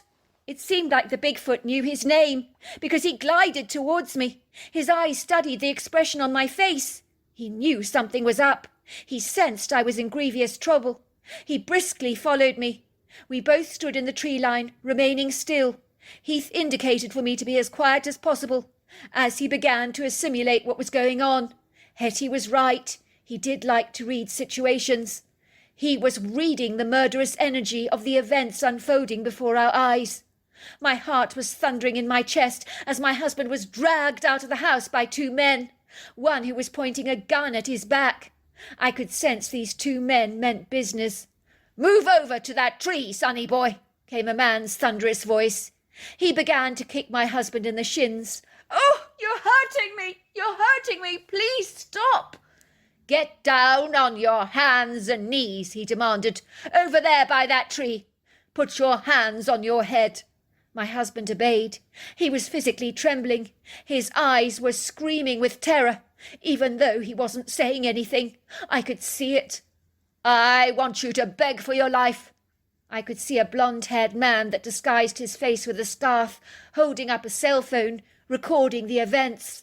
I felt sick to my stomach. I mean, how macabre could you get?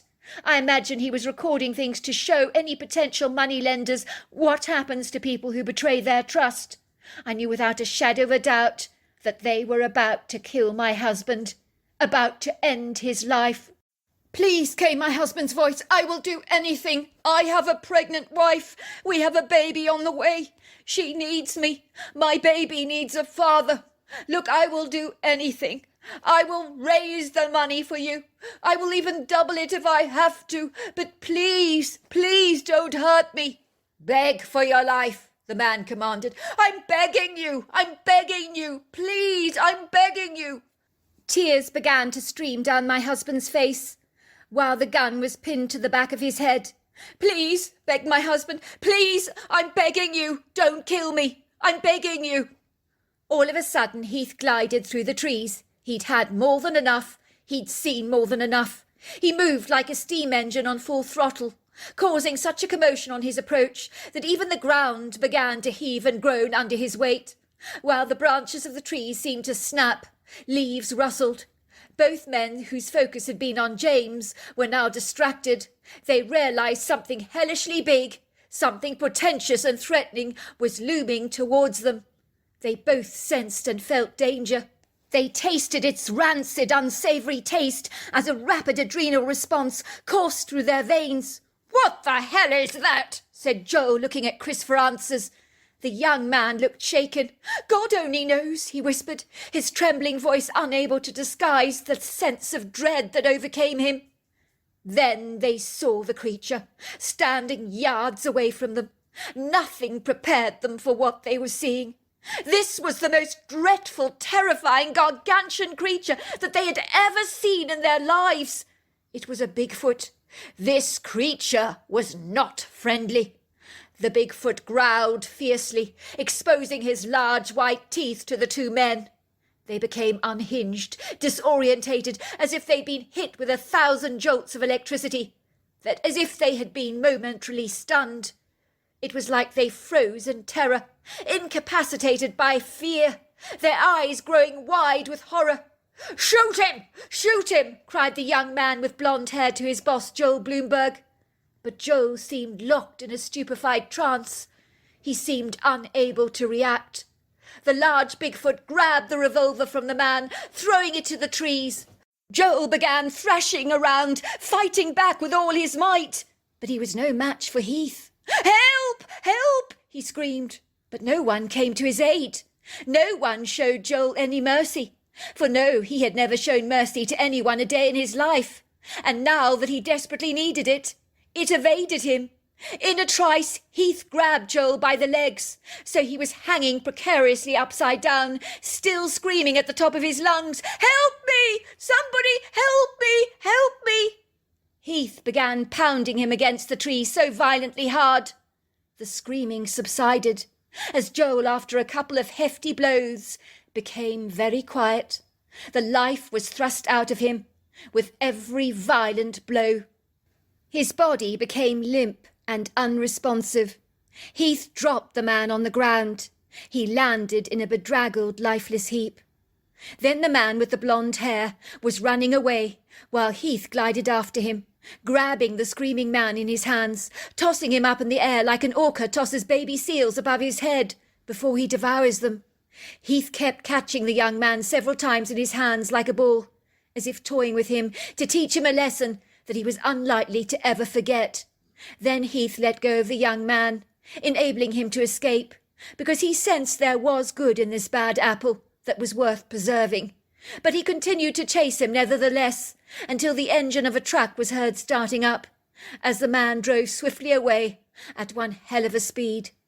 To cut a long story short, Cliff and Hetty discarded the remains of the dead loan shark on a random road in West Virginia, where they knew his body would be recovered by the authorities. James and I were now free to live our lives without the threat of that insidious loan shark Joel Bloomberg on our backs. So we returned safely to Seattle to resume our lives. I'm glad to say that Marcus Sutcliffe was released from his imprisonment in the barn.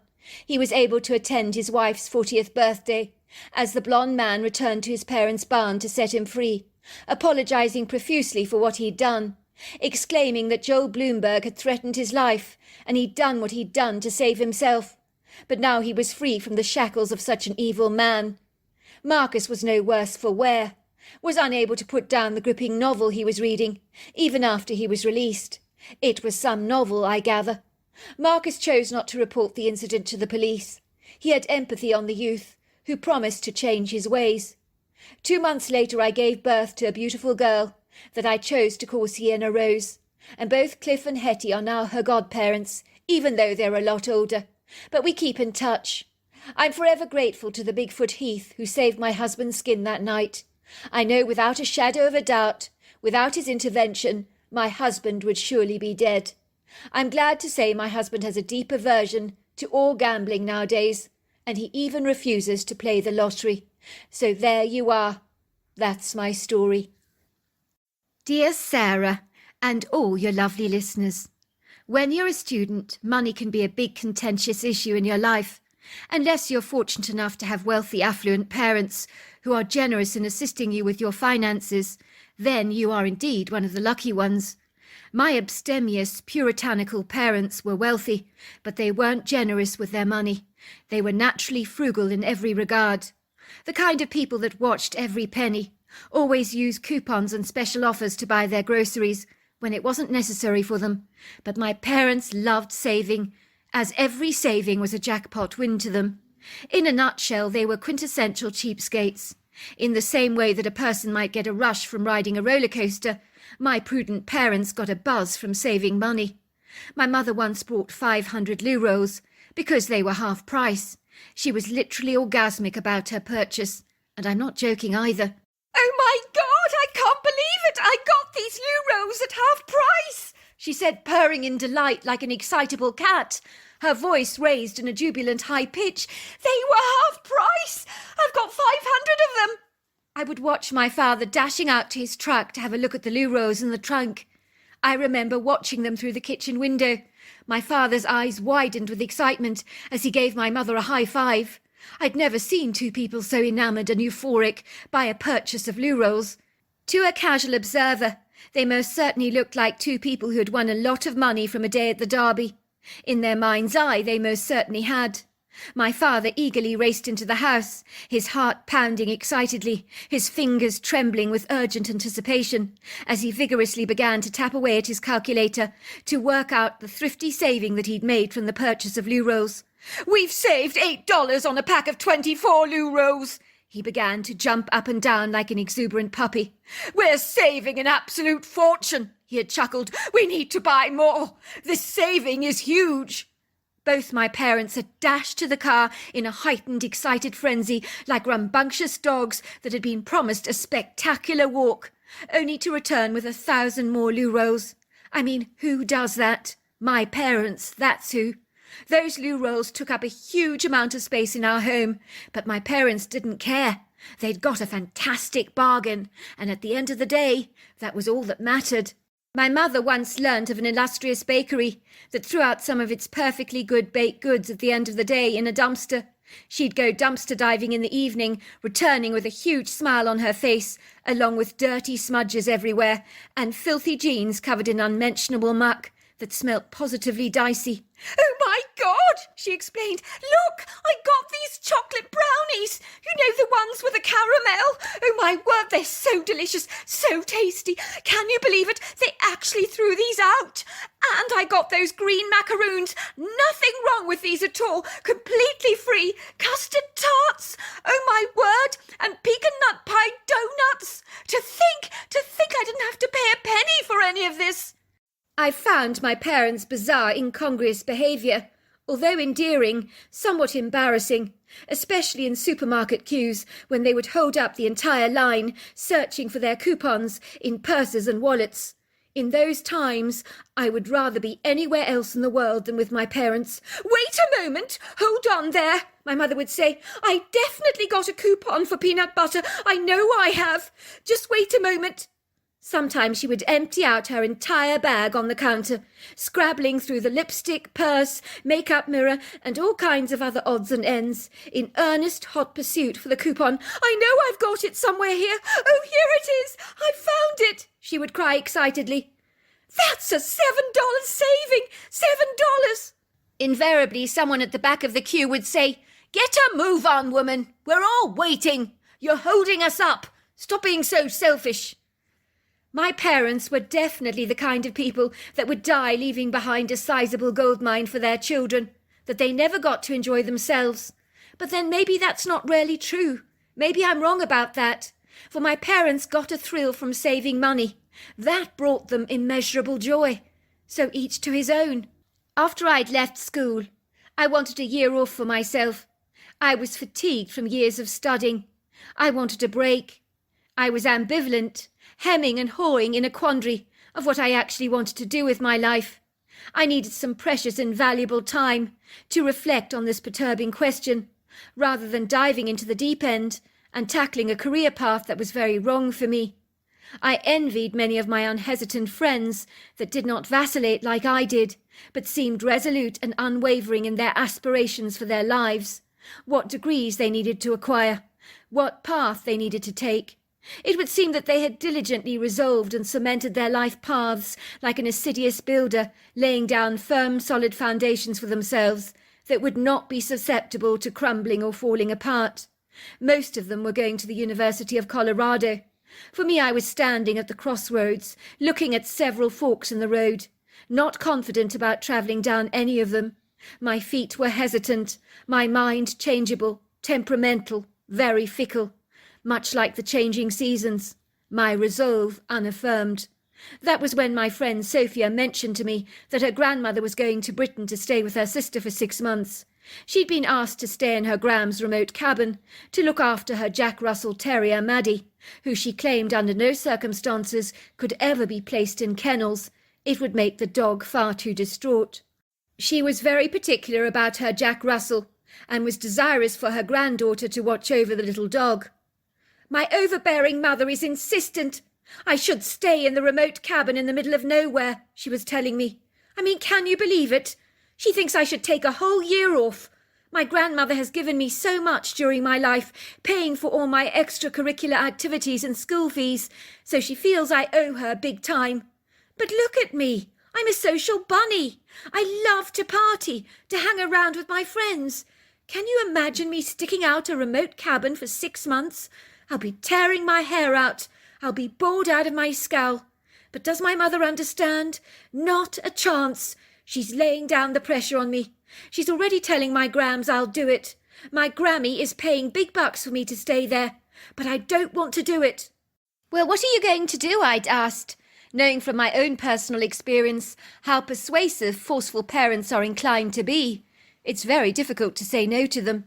I'm going to surreptitiously find someone else to live there for me, while I live in town with Angelica. They don't need to know about it. The question is, who am I going to find willing to spend 6 months in a remote cabin for me? I'll give them Grammy's money to make it worth their while. Hopefully that will be an attractive lure for them. I'll do it, I said, the words slipping out so hastily. I hadn't time to comprehend what I was actually saying. Sophia looked at me cynically, her eyes growing round in surprise. Is this some kind of a wind-up, Jennifer? Or are you being deadly serious? No, I'm being serious. It might suit me down to the ground. I haven't decided what I actually want to do with my life. I'm not like you. I'm not organised in that area. I was planning to take a year off, just to reflect on things, to find out where I want to go.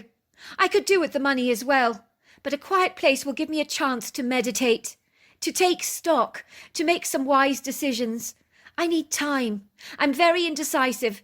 It's possibly because I'm a Libra. Well, that's what I've been told anyway. You're a funny one, laughed Sophia. I can't stand quiet, tranquil places. I like to be around the vibrant hustle and bustle of a busy, flamboyant town. Now, are you sure you want to do this, Jennifer? I need you to commit to this 100%. I'm being deadly serious now. I'm not playing any games here. You can't just up and leave when the going gets tough or because you don't like it anymore. You can't let me down. Do you understand? I need your commitment. I nodded.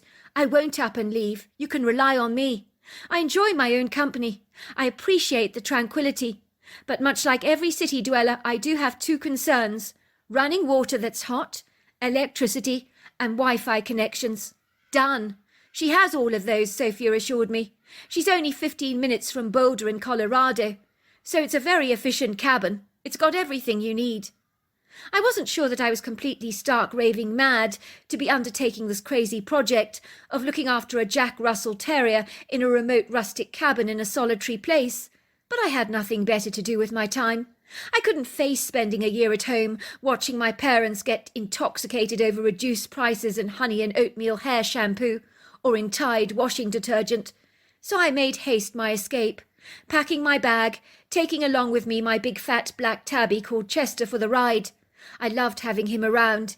He had a lazy, laid-back, lackadaisical disposition that was highly infectious, as seeing him at ease with the world made me naturally relax, as pets have that extraordinary capability of soothing and easing your angst, better than any calming medication or even long soaks in a hot bath. Chester had been a rescue kitten. I'd discovered him fortuitously when I noticed a tied-up shopping bag moving on the side of the road when I was driving off the interstate. The moving bag had demanded my attention, as it struck me as very odd. Was something snagged up in it, I wondered?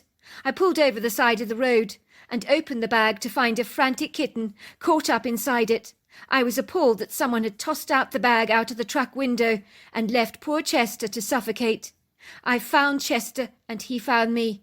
It was a serendipitous affair, and we had been good for each other ever since. In truth, I don't think Chester forgot that I'd rescued him from that evil intent of a clearly vindictive person who had no regard for his little precious life whatsoever. I noticed that he had always been afraid of the sound of rusting plastic bags, which would make perfect sense to me. I mean, could you blame him? Sophia had assured me that her grandmother's Jack Russell Maddie was well used to cats, as her grandmother had raised him with 2 elderly cats that had since passed away. He had been very attached to the creatures. I knew I had to be very careful, as some Jack Russells can be aggressive towards cats. After dropping in at the pretty town of Boulder, situated at the foothills of the Rocky Mountains, at about 5,430 feet above sea level, it is known as one of the best places in America to live for quality of life. It's home to people eager to retire, fitness enthusiasts, along with a plethora of organic goods to purchase for health food junkies, of which there are many in Boulder. I went up there to pick up some food supplies for myself. I'm glad to say I'm not a health food junkie. Life is way too short to get frenzied about food. I also picked up a plethora of dog and cat food supplies, along with some firewood, but I needn't have bothered because I was to find that the cabin was well stocked. I put some petrol in my truck and eagerly made my way to the cabin. I was used to living in the city of Denver, so living in a quiet place like this was going to take a major amount of adjustment for me. But I was looking forward to embracing a whole new experience.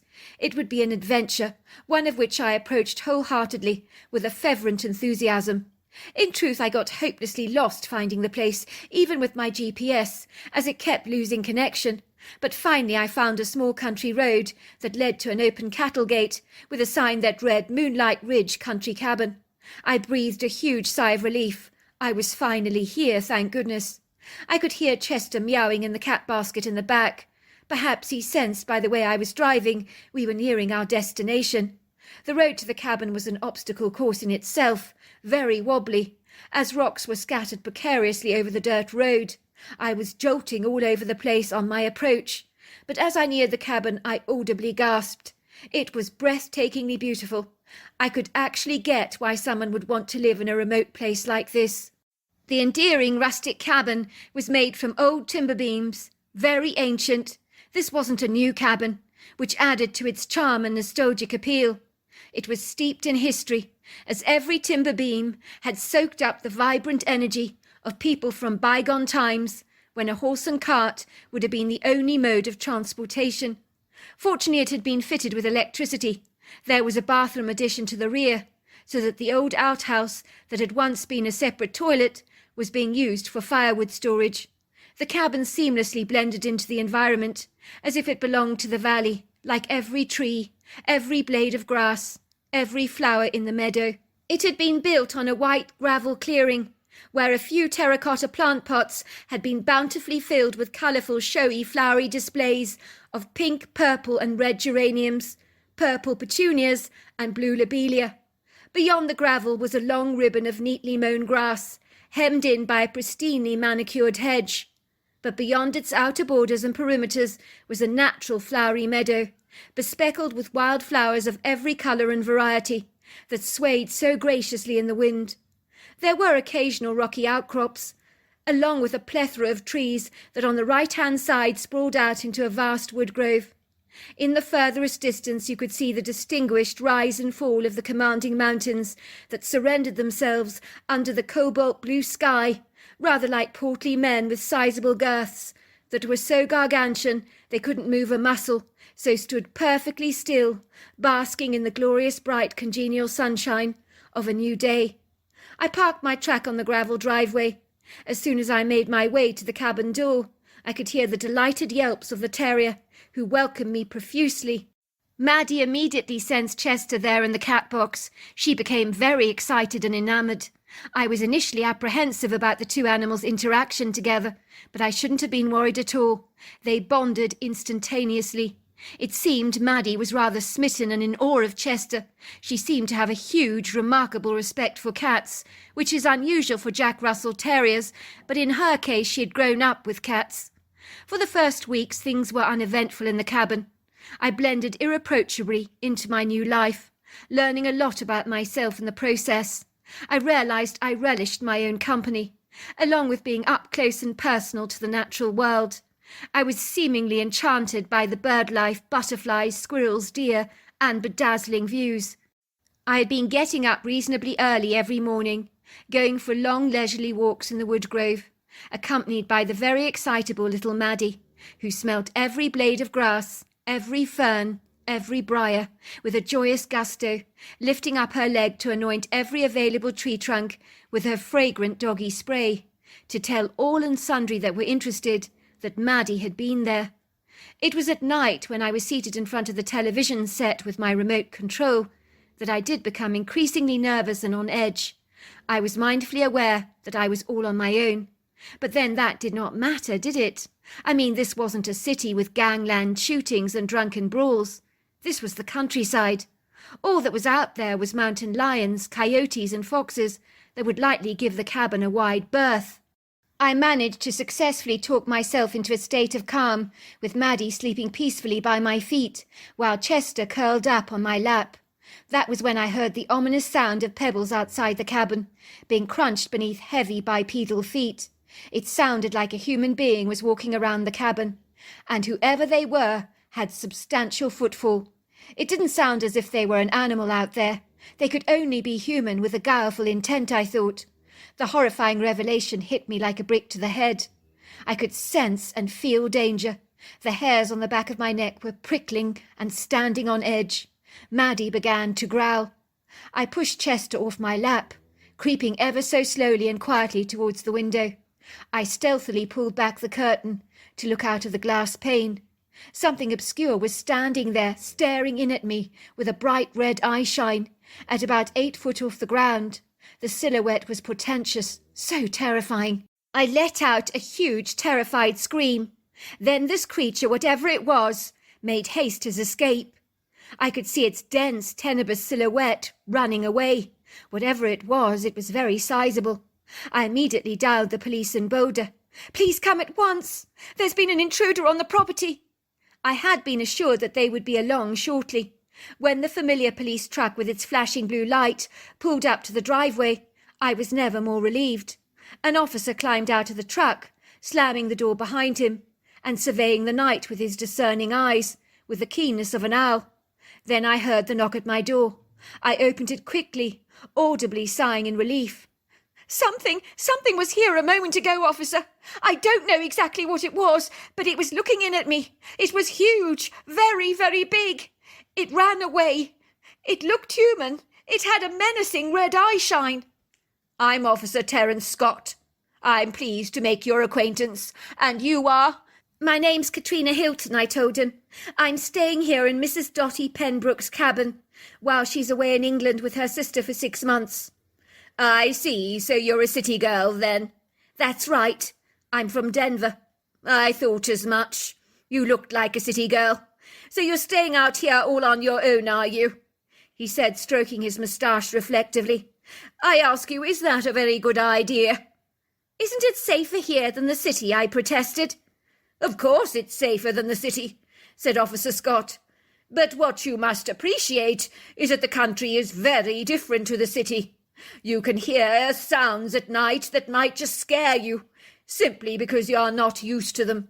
Some animals can make screaming sounds that sound like someone is being murdered. It can be very unsettling and disturbing for a person not acquainted with country life.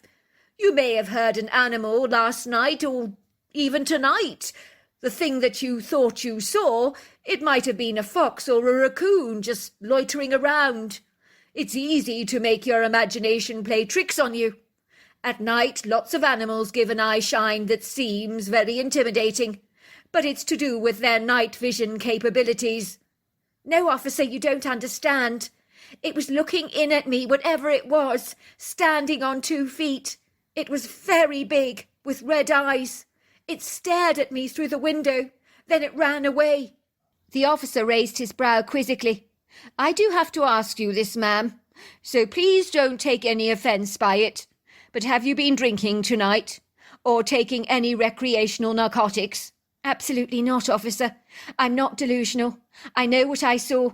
I didn't drink alcohol. I don't take drugs."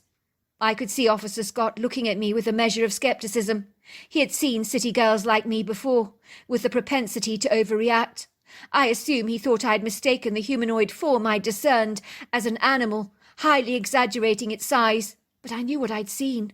I watched him going through the motions, examining the immediate area around my cabin, which was completely fruitless, as whatever it was, that had been looking in at me had long since absconded. I realised that calling the police out had been a fruitless exercise. I'm sure he considered me a neurotic city girl with a hyped-up imagination that was guilty of watching too many horror movies and filling my head with crazy ideas. I was interpreting every noise in the wilderness as some portentous, dangerous thing. In truth, when I saw the officer Scott leave, I was heartily relieved to see the back of him.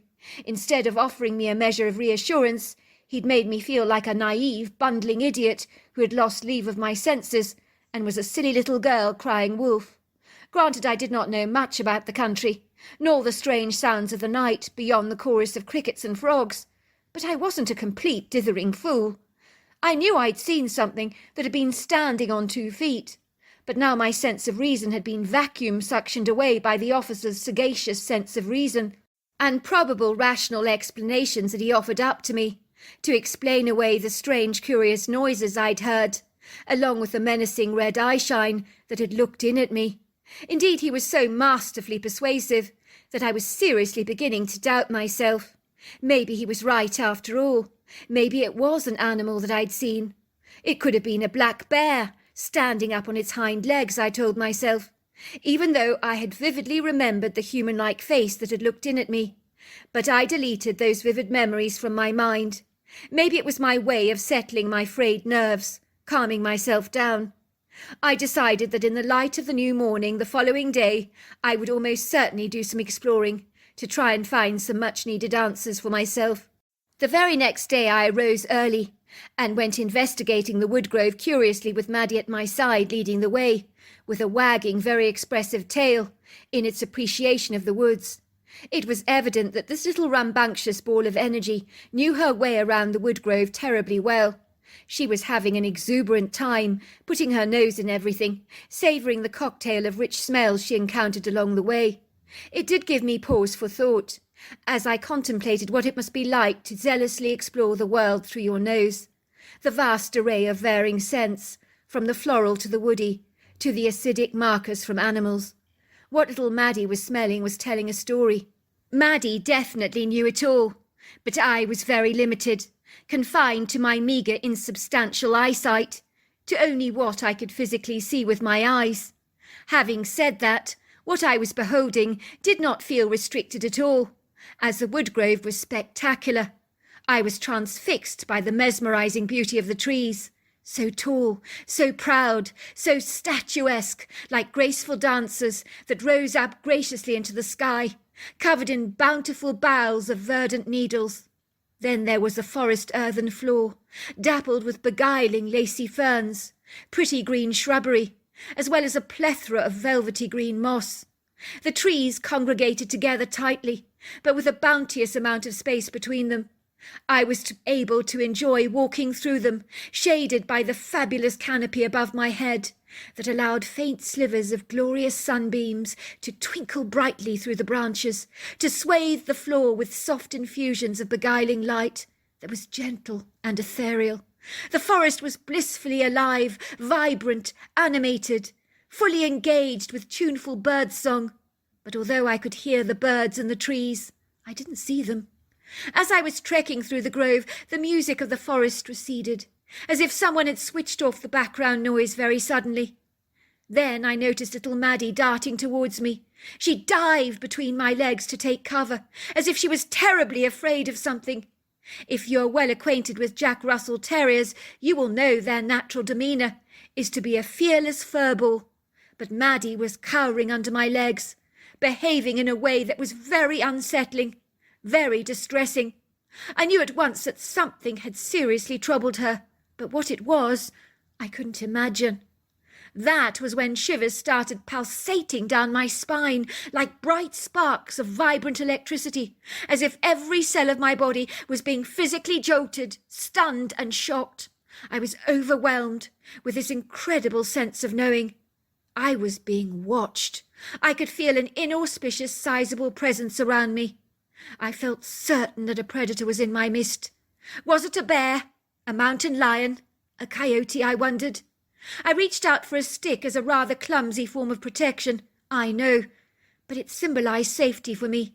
It gave me a false sense of security, Yet in truth, what kind of protection would a flimsy little stick offer me, and Maddie for that matter? Not much, I am most sure.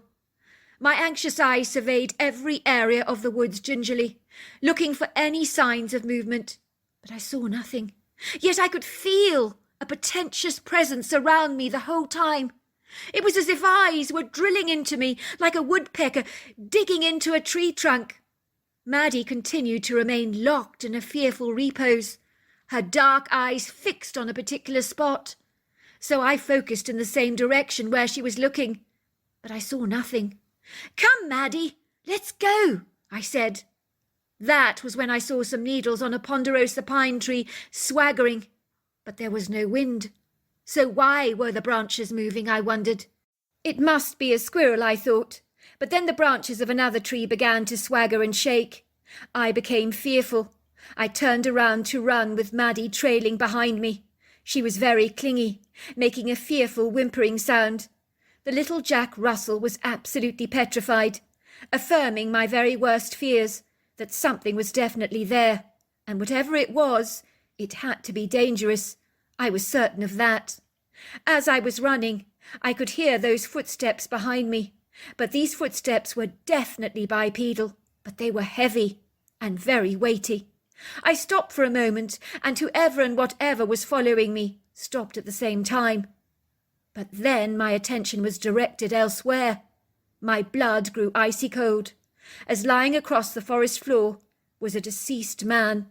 I could see the blood trail running down his face, his glazed eyes staring vacantly into space. I screamed. Then I heard a mighty crash as I saw the big creature thrashing through the trees, standing yards away from me. One look at this creature terrified the living daylights out of me. It was over 9 foot tall, easily 800 pounds, possibly more, 3 foot wide across the chest area, monstrously huge, built, and excuse the expression, like a brick shithouse. It was gargantuan. The creature started to grunt. It looked at me through deep-set dark eyes that seemed benevolent, but that must be a ruse, I thought. I hightailed it out of the woods as quickly as I could, with Maddie following behind me. I ran so fast, gulping the air in large, desperate mouthfuls, while my heart began to thrash violently in my chest. My legs seemed to grow springs like a rabbit, as I bounded back to the cabin, locking and bolting the doors behind me as quickly as I could. I dashed around the cabin in a frantic frenzy, looking through all the windows to see if I could see any signs of the strange creature, but I saw nothing. It didn't appear to have followed me. Chester, who was lying across the sofa stretched out happily, looked up in bewilderment to see my bizarre behaviour. If he had been human, he would have said, "What the hell has got into you? You have ants in your pants. Get a grip, girl." I began to dial the police, but in my desperate hurry, I kept pressing the wrong digits. That's what you do when you're nervous. Finally, I did get through to the police. "Can I speak to Terence Scott? It's very important." "Hold on a moment," came a woman's voice. "I'm putting you through now." "Officer Terence Scott speaking. How may I help you?" "Officer Scott, it's Katrina Hilton speaking. You were at the cabin last night when I reported an intruder. Do you remember that?" "Yes, I remember. Is everything all right with you?" "Not really, officer. Someone's been murdered in the woodgrove. I saw the perpetrator myself." There was a silence at the end of the phone. For a second, almost as if Officer Terence was digesting exactly what I was saying. "I'll be around in a moment," he said. His words seemed to harbour a cynical edge. I wasn't surprised when he came alone in his police truck, without any backup, but that all swiftly changed when he found the deceased, murdered body. Before long, the place was lined up with crime scene tape. Several police officers hovered around the place like buzzing bees over a can of sugary cola, while a coroner clad in biohazard gear visited the scene. Then the body was covered with a body bag and taken to the morgue for an autopsy. It was hauntingly surreal to realise that someone had been murdered so close to my cabin. It left an uneasiness transcending over my gut, making me feel distinctly queasy and off colour. The sheriff came into the cubicle to have a few words with me at the station, as I was naturally taken there after this had all transpired. He was an agreeable, congenial man in his early 60s, with a white moustache, white hair, and piercing blue eyes. He took off his cowboy hat and put it down by his side on the large walnut desk. "Are you all right?" he asked me. His eyes looked concerned. "Can I get you a drink or something? It must have been a terrible shock for you to encounter that dead body in the woods. If you need to speak to a trauma counsellor, it can be arranged for you." "I'm fine," I assured him. "It was a big shock. I'm not going to kid, but I'll get over it." "Officer Scott tells me you called him last night to the cabin. He said that you were very convinced you'd heard someone walking around the premises." "I did, Sheriff. I was very scared. That's why I called the police. I promise you my dog was growling, and my cat was visibly upset." "Well, did you see anything?" "As it happens, I did. There was a human-like face staring at me in the window." "Did you get a good look at the face?" "Well, it was vague, but I knew it must be the perpetrator of the murder. I saw him this morning. He was following me and my dog in the wood green, standing very close to the deceased body." "So you think the murderer was loitering around long after the crime? I mean, the body looks like it's been deceased for over 24 hours. It would be exceedingly unlikely for a murderer to be hanging around a deceased corpse. You think he's interested in you as well, is that what you're saying?" "Oh, definitely, Sheriff. Or why would he go around my cabin in the middle of the night? Why would he be looking in at me in the window?" "What I'd like you to do, Katrina, is to go to the police artist, give a description of the perpetrator to him. Do you think you can do that for me? It would be most appreciated." I nodded. "Of course, Sheriff," I said. "I'll do anything I can to help." I was led into a cubicle where a man called Shane was going to draw a picture of what I'd seen. He had his pencil and paper at the ready. "So explain what the man looked like," he said to me. "Well, he looked like a man, if you know what I mean, but he wasn't exactly." The police artist nibbled the end of his pencil uneasily. He visibly stiffened. His brows crinkled, and furrows developed between them. "Sorry, Katrina. That's your name, is it not?" I nodded. "If you don't mind my saying, you're not exactly making any sense. What do you mean he wasn't a man, exactly?" "Well, he was very tall, 9 feet. The police artist raised a sceptical eyebrow, as if for a moment he thought he was talking to a whack job who was making everything up as she went along for maximum attention. "Did you say 9 foot?" "Yes, very hefty. His whole body was covered in hair. He looked human, but he had a cone-shaped head, deep-set dark eyes, and a leathery face." The police artist tapped into his phone. He then showed me a picture of the Patterson footage of a Bigfoot. At that time I didn't know what a Bigfoot was. "Do you think it looked a little like this?" he asked me. I nodded. "Yes, but bigger, slimmer, a lot heavier and much more hair. The face was also a lot more human." "You don't know what that is?" he asked me. "No, I don't." "That's a Bigfoot. You must have seen a Bigfoot. It's a humanoid creature covered in hair. There's one big problem here, Katrina." "Yes," I said, looking incredulous. "What?" "Well, the Bigfoot could not have committed this murder that you claim he did. The deceased body was covered in multiple gunshot wounds." "But," I stammered, "it was standing near the dead body. It was watching me. It was following me. That happened this morning. The previous night, it was peeking in at the window at me. It was walking around my cabin. I'm certain it was that was walking around my cabin, because it was making a very loud commotion, and this thing is very heavy." "Well, maybe it was curious, inquisitive," said the police artist. He looked at me. "Look, I believe your story, Katrina. I don't think you're making any of this up. But there are people around here that will think you're completely kooky if you start talking about a Bigfoot like this. If you want my advice, I'd shut up if I was you. I wouldn't say a word to anyone about this. Look, I will tell the police on your behalf that your mind went blank. You couldn't remember a thing. You couldn't remember what the perpetrator looked like. After all, you don't. We established you didn't see the murderer at all. You just saw a Bigfoot." "Thanks. I so appreciate your discretion, Shane. I do feel a bit like an idiot, a real fool. But the trouble is I don't know about Bigfoots. I have sort of heard about the creature before, but I haven't really discussed it much." "Of course you don't know about it," said Shane.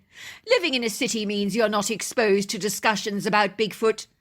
But there are people who think Bigfoot is a mythical beast, so if I were you, I'd keep my zipper shut.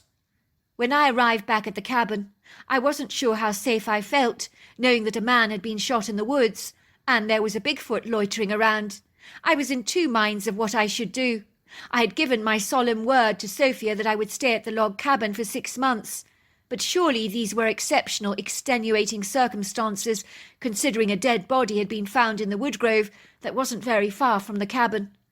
As I was dishing out some cat food on a plate for Chester, who had been meowing to be fed, my gaze landed on a letter addressed to Sophia from her grandmother that said, "To Sophia, instructions while I'm away." It dawned on me that I was filling in for Sophia, so the letter was really meant for me, not for her. It read, "My dearest darling Sophia, I cannot tell you how grateful I am to you, my love, that you're looking after Maddie for me. She's a very special little dog. I know she'll be exceedingly safe in your charge. I also understand that being out in the countryside, after you're used to the vibrant buzz and excitement of the city, will be a great adjustment for you. But I truly appreciate the sacrifice you are making on my account. Do not forget that I do realize this. But it pleases me greatly to know that Maddie is in such brilliant hands. You have always been so good with her. I feel I'd better warn you that your presence on my property might arouse the curiosity of a Bigfoot that I call Big Boots. I assure you he's a benevolent little creature, well, large creature, who's very comical. You might find him peeking in at the cabin at night, or secretly watching you when you go walking with Maddie. He might even follow you around, as he does with me. He's done that for over 20 years now. I've grown fond of him. Maddie is very intimidated by him. He scares her. But don't be afraid of him, my dear. He will do you no harm at all. In truth, you're probably a lot safer with him around. I hope this time of getting up and close and personal with nature will make you consider the wonders of the natural world. They really are quite marvellous, dear. After you've spent a long time in my cabin, I think you will begin to realise and understand why I have made this place my home. Your loving Grammy." I could hardly believe the contents of the letter. There was me falsely accusing the Bigfoot of the murder, when all the time he was innocent. The only thing he could really be accused of was being intimidating in both weight and size, and also being ultra-nosy, which is hardly the crime of the century. It would explain that all the noises I was hearing at night were all down to an inquisitive Bigfoot. Still, there was one mystery that remained unanswered and unsolved. Who was the dead man in the woodgrove? Why had he been shot multiple times? Little did I know that the answers would soon be forthcoming by Officer Scott, who popped around to see me to enlighten me on the case. "I came around to tell you about the dead man found in the woods. It's not normally police protocol to talk about the victim like this, and why he was shot. But the sheriff thinks it's a good idea you know what's going on in these extenuating circumstances. You have the right to know what happened to him." "I really appreciate that, officer. I would like to know." "Of course you would. Do you mind if I sit down?" "Of course, Officer Scott. Mind my manners, please," I said, inviting him into the cabin, offering him the large upholstered chair in the living room. He sat down gratefully. "Can I get you some coffee?" "That would be very nice. Milk with 1 sugar, please." I watched as Officer Scott grabbed his coffee, took a large swig. "You never get over a murder ever in the force. It's always sad, you know, that the person lying there deceased is someone's loved one. The worst part is informing the loved ones left behind that their son, their brother or husband is deceased, especially when it's so nonsensical in the way that he died." I nodded. "Well, it can't be easy for you, can it? I imagine your job must be pretty tough. Was the deceased married?" "Thankfully not," said Officer Scott, taking another swig of coffee. "This is good stuff." "So did you find out who murdered him, and why?" "Oh, yes. His name was Hugh, by all accounts. This wasn't a difficult case to solve at all. With those gunshots, we all knew the crime was personal. When someone continues to shoot a person long after they're dead, you know that the perpetrator is very angry. He's expressing his rage. So you look at the person's immediate circle to find out who might have upset the man enough to end up taking his life.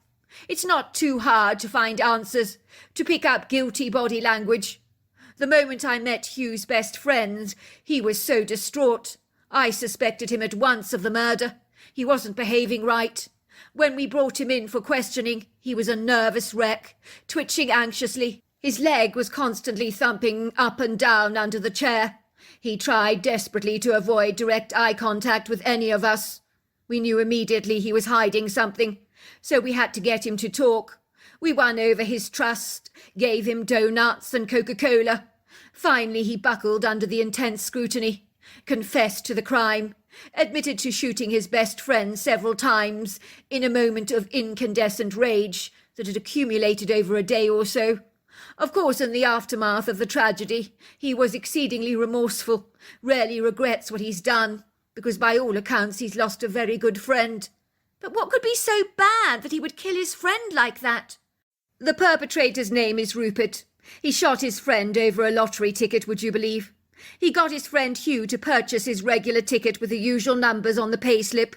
I gather he's been using these special numbers that are unique to him week after week, month after month, year after year without fail. His best friend knew the numbers, was well acquainted with them, and went to get him the ticket. Then they discovered he'd won over $10 million on the lottery, which Rupert discovered was a sizable fortune. Of course, his friend insisted they split the winnings in half, each getting $5 million. Hugh explained to him it was only fair that he got half the money, as he was the one that had purchased the ticket. Rupert didn't think this was reasonable. A huge fight ensued that resulted in a physical altercation. Rupert wanted to give his friend $100,000 for his trouble, but that was that. That was where he drew the line. In the end, he played along with his friend, telling him he would give him half the money, that he would give him $5 million. But he didn't really mean it.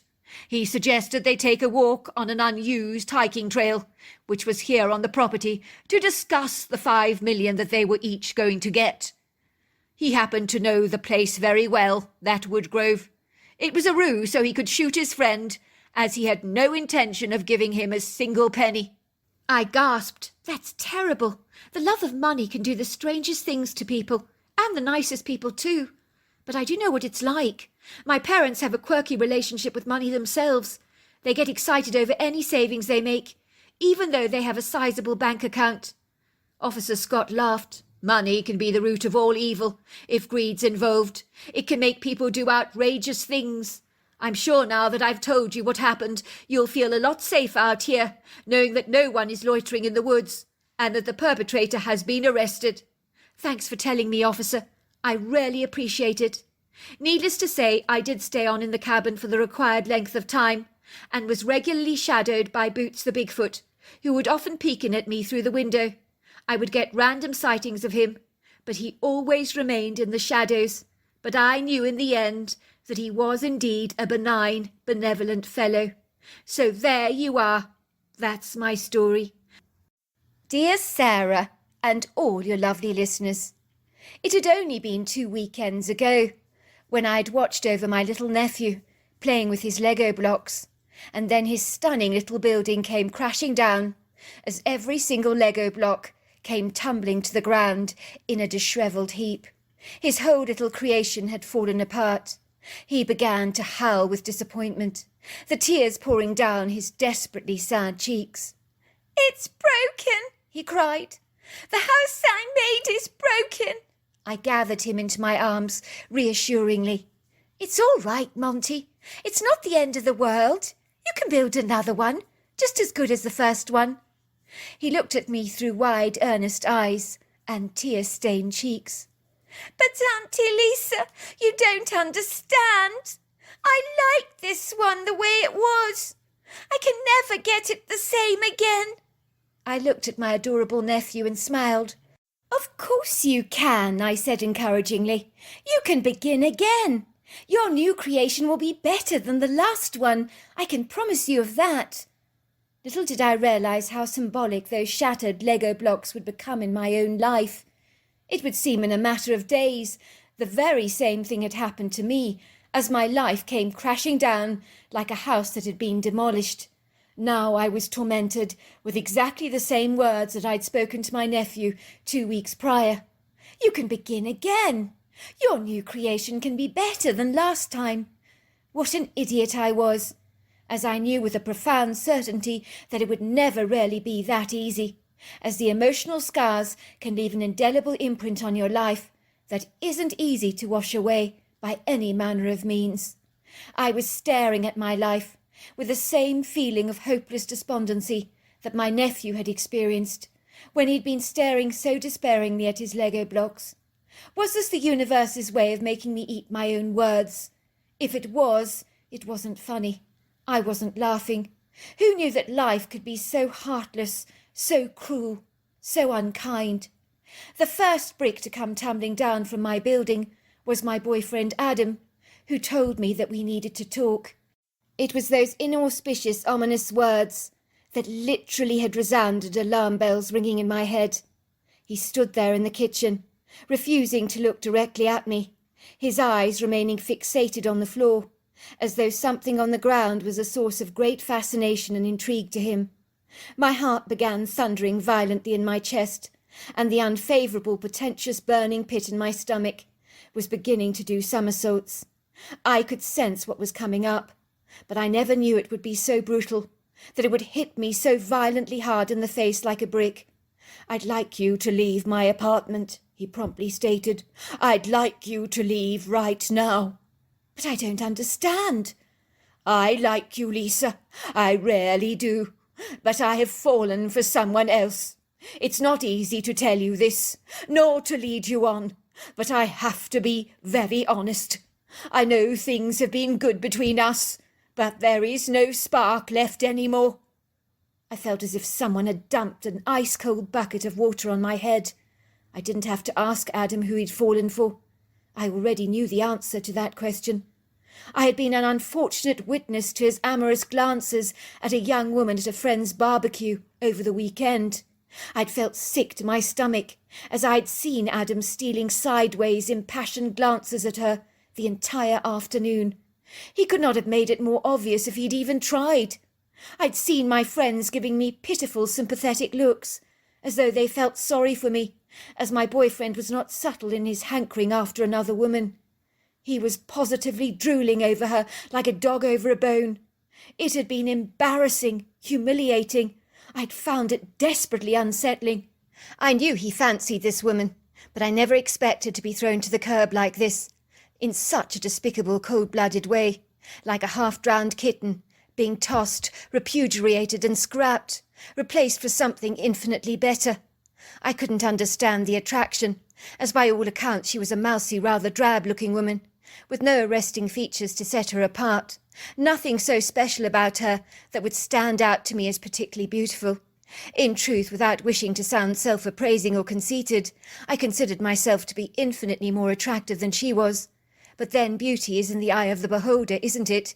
If she had possessed a charming personality, I might have appreciated the attraction, but she was as beige and colourless as her appearance. Ostensibly, Adam thought she was absolutely gorgeous. He hadn't been able to stop eyeballing her. That was very clear. In the course of our relationship, he had never looked at me like that, so I almost envied the woman for the attraction that Adam bestowed on her. "It's that girl, isn't it?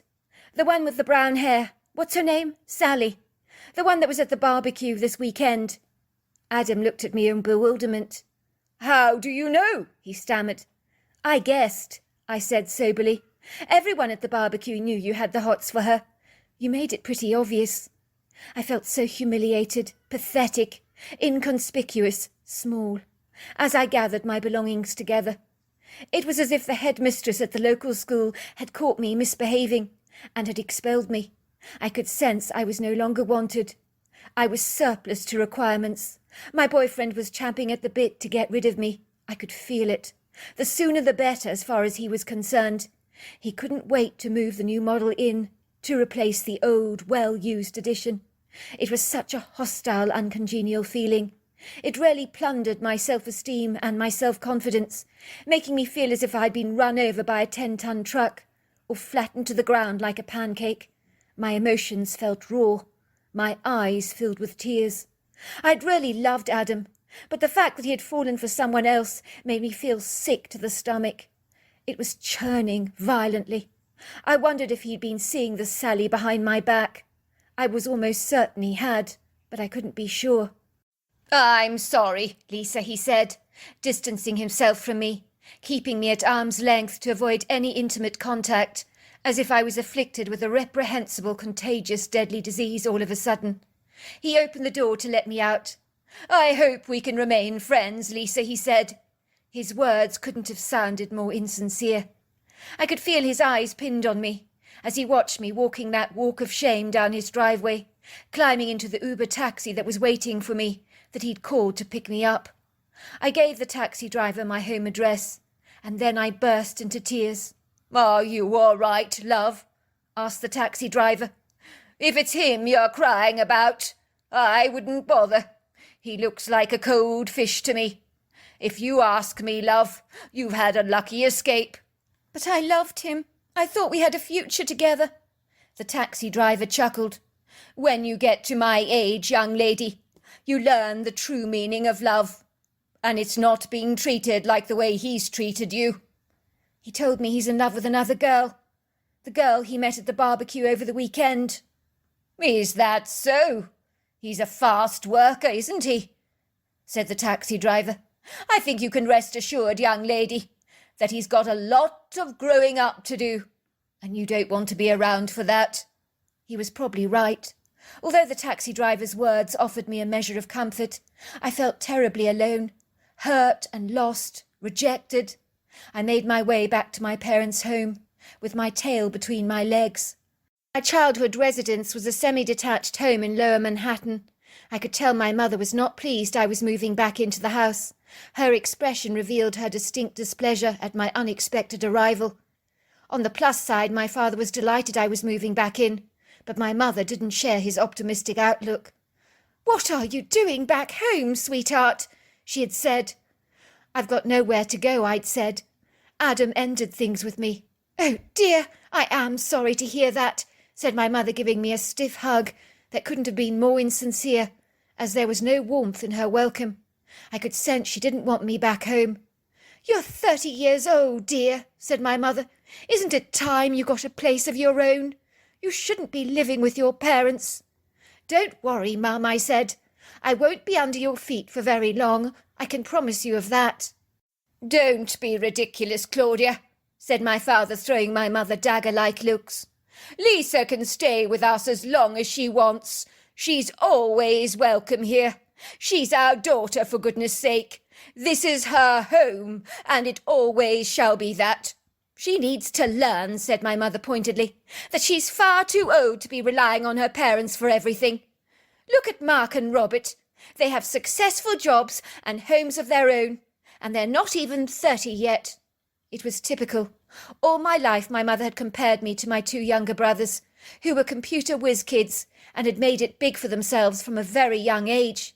In my mother's humble opinion, I was almost certainly the black sheep of the family, the embarrassment, the daughter she never wanted to discuss with any of her friends, as my mediocre job in sales was not something worth boasting about, and having her daughter back home was the ultimate form of humiliation for her, as it represented and emphasized to any casual observers that I clearly hadn't made a success of my life, because if indeed I had, what was I doing back home? My mother loved to wear the achievements of her children like a noddy badge on her lapel, that cast her in a favourable, enviable light. My father always had my back. "Don't you worry about your mother, Lisa," he told me. "I'll speak to her for you." It didn't feel good not to be wanted by my mother, in my own childhood home, as isn't that the quintessential place that you should always be made to feel welcome when your life has come crumbling down on you? Shouldn't your parents be there to lift you up when you're down, offering you words of encouragement? Not my mother, of course. To all intensive purposes, I regret to have to say that things got considerably a whole lot worse, as the very next day when I went to work, like the Lego blocks, more of the bricks of my life came tumbling down. I was made redundant from my job, as half the sales team had been laid off. We were told it was nothing personal, but how could it not be? Of course it was. Once again I felt like I'd been kicked in the teeth. I was beginning to feel microscopic, like a nanoscopic little ant, so insignificant, so inconsequential, so minor, as if my very existence didn't matter at all. My sense of self-worth was pulverized like a truck that had been obliterated in a devastating car wreck, whose metal had been mangled beyond recognition. Of course, when my mother learnt that I'd been laid off, she looked like the dog whose nose had been thrust into its own vomit. I remember her face paled, her eyes glazed over. There was a look of unadulterated horror on her face. I think she was petrified that she would be lumbered with me for the foreseeable future. I would be the mortifying consternation in her life, especially if her friends got the revelation of the shameful fact that her less-than-perfect daughter had moved back into the family residential home indefinitely and wasn't moving out any time soon. "Well, you can't stay here indefinitely, Lisa," she said to me. "You better start looking for a job now. You're far too old to be living with us," she insinuated. "You need to learn to stand on your own 2 feet, my dear, just like your brothers have done. You can't expect me and your father to mollycoddle you, can you?" I had wanted to scream, but I'd resisted the temptation, while my father had given me sympathetic looks along with a sizable cheque when my mother's back was turned. If my mother had learnt about his generosity, she would have given birth to kittens on the spot. She would have been desperately upset. I had given my father a huge, grateful, warm hug. "I love you, Dad. You're the best father in the world." "That's kind of you to say, Lisa dear, but I wish I could do a whole lot more for you. I really do. You've taken an awful beating recently, but the good news is that things will only get better." It would seem he was the only one who had my back and cared about helping me get out of the mess that I found myself in. I was fortunate to learn about a charming cottage in a remote area that was going for a low rental cost, with one condition attached, and that was to look after the owner's little Havanese dog.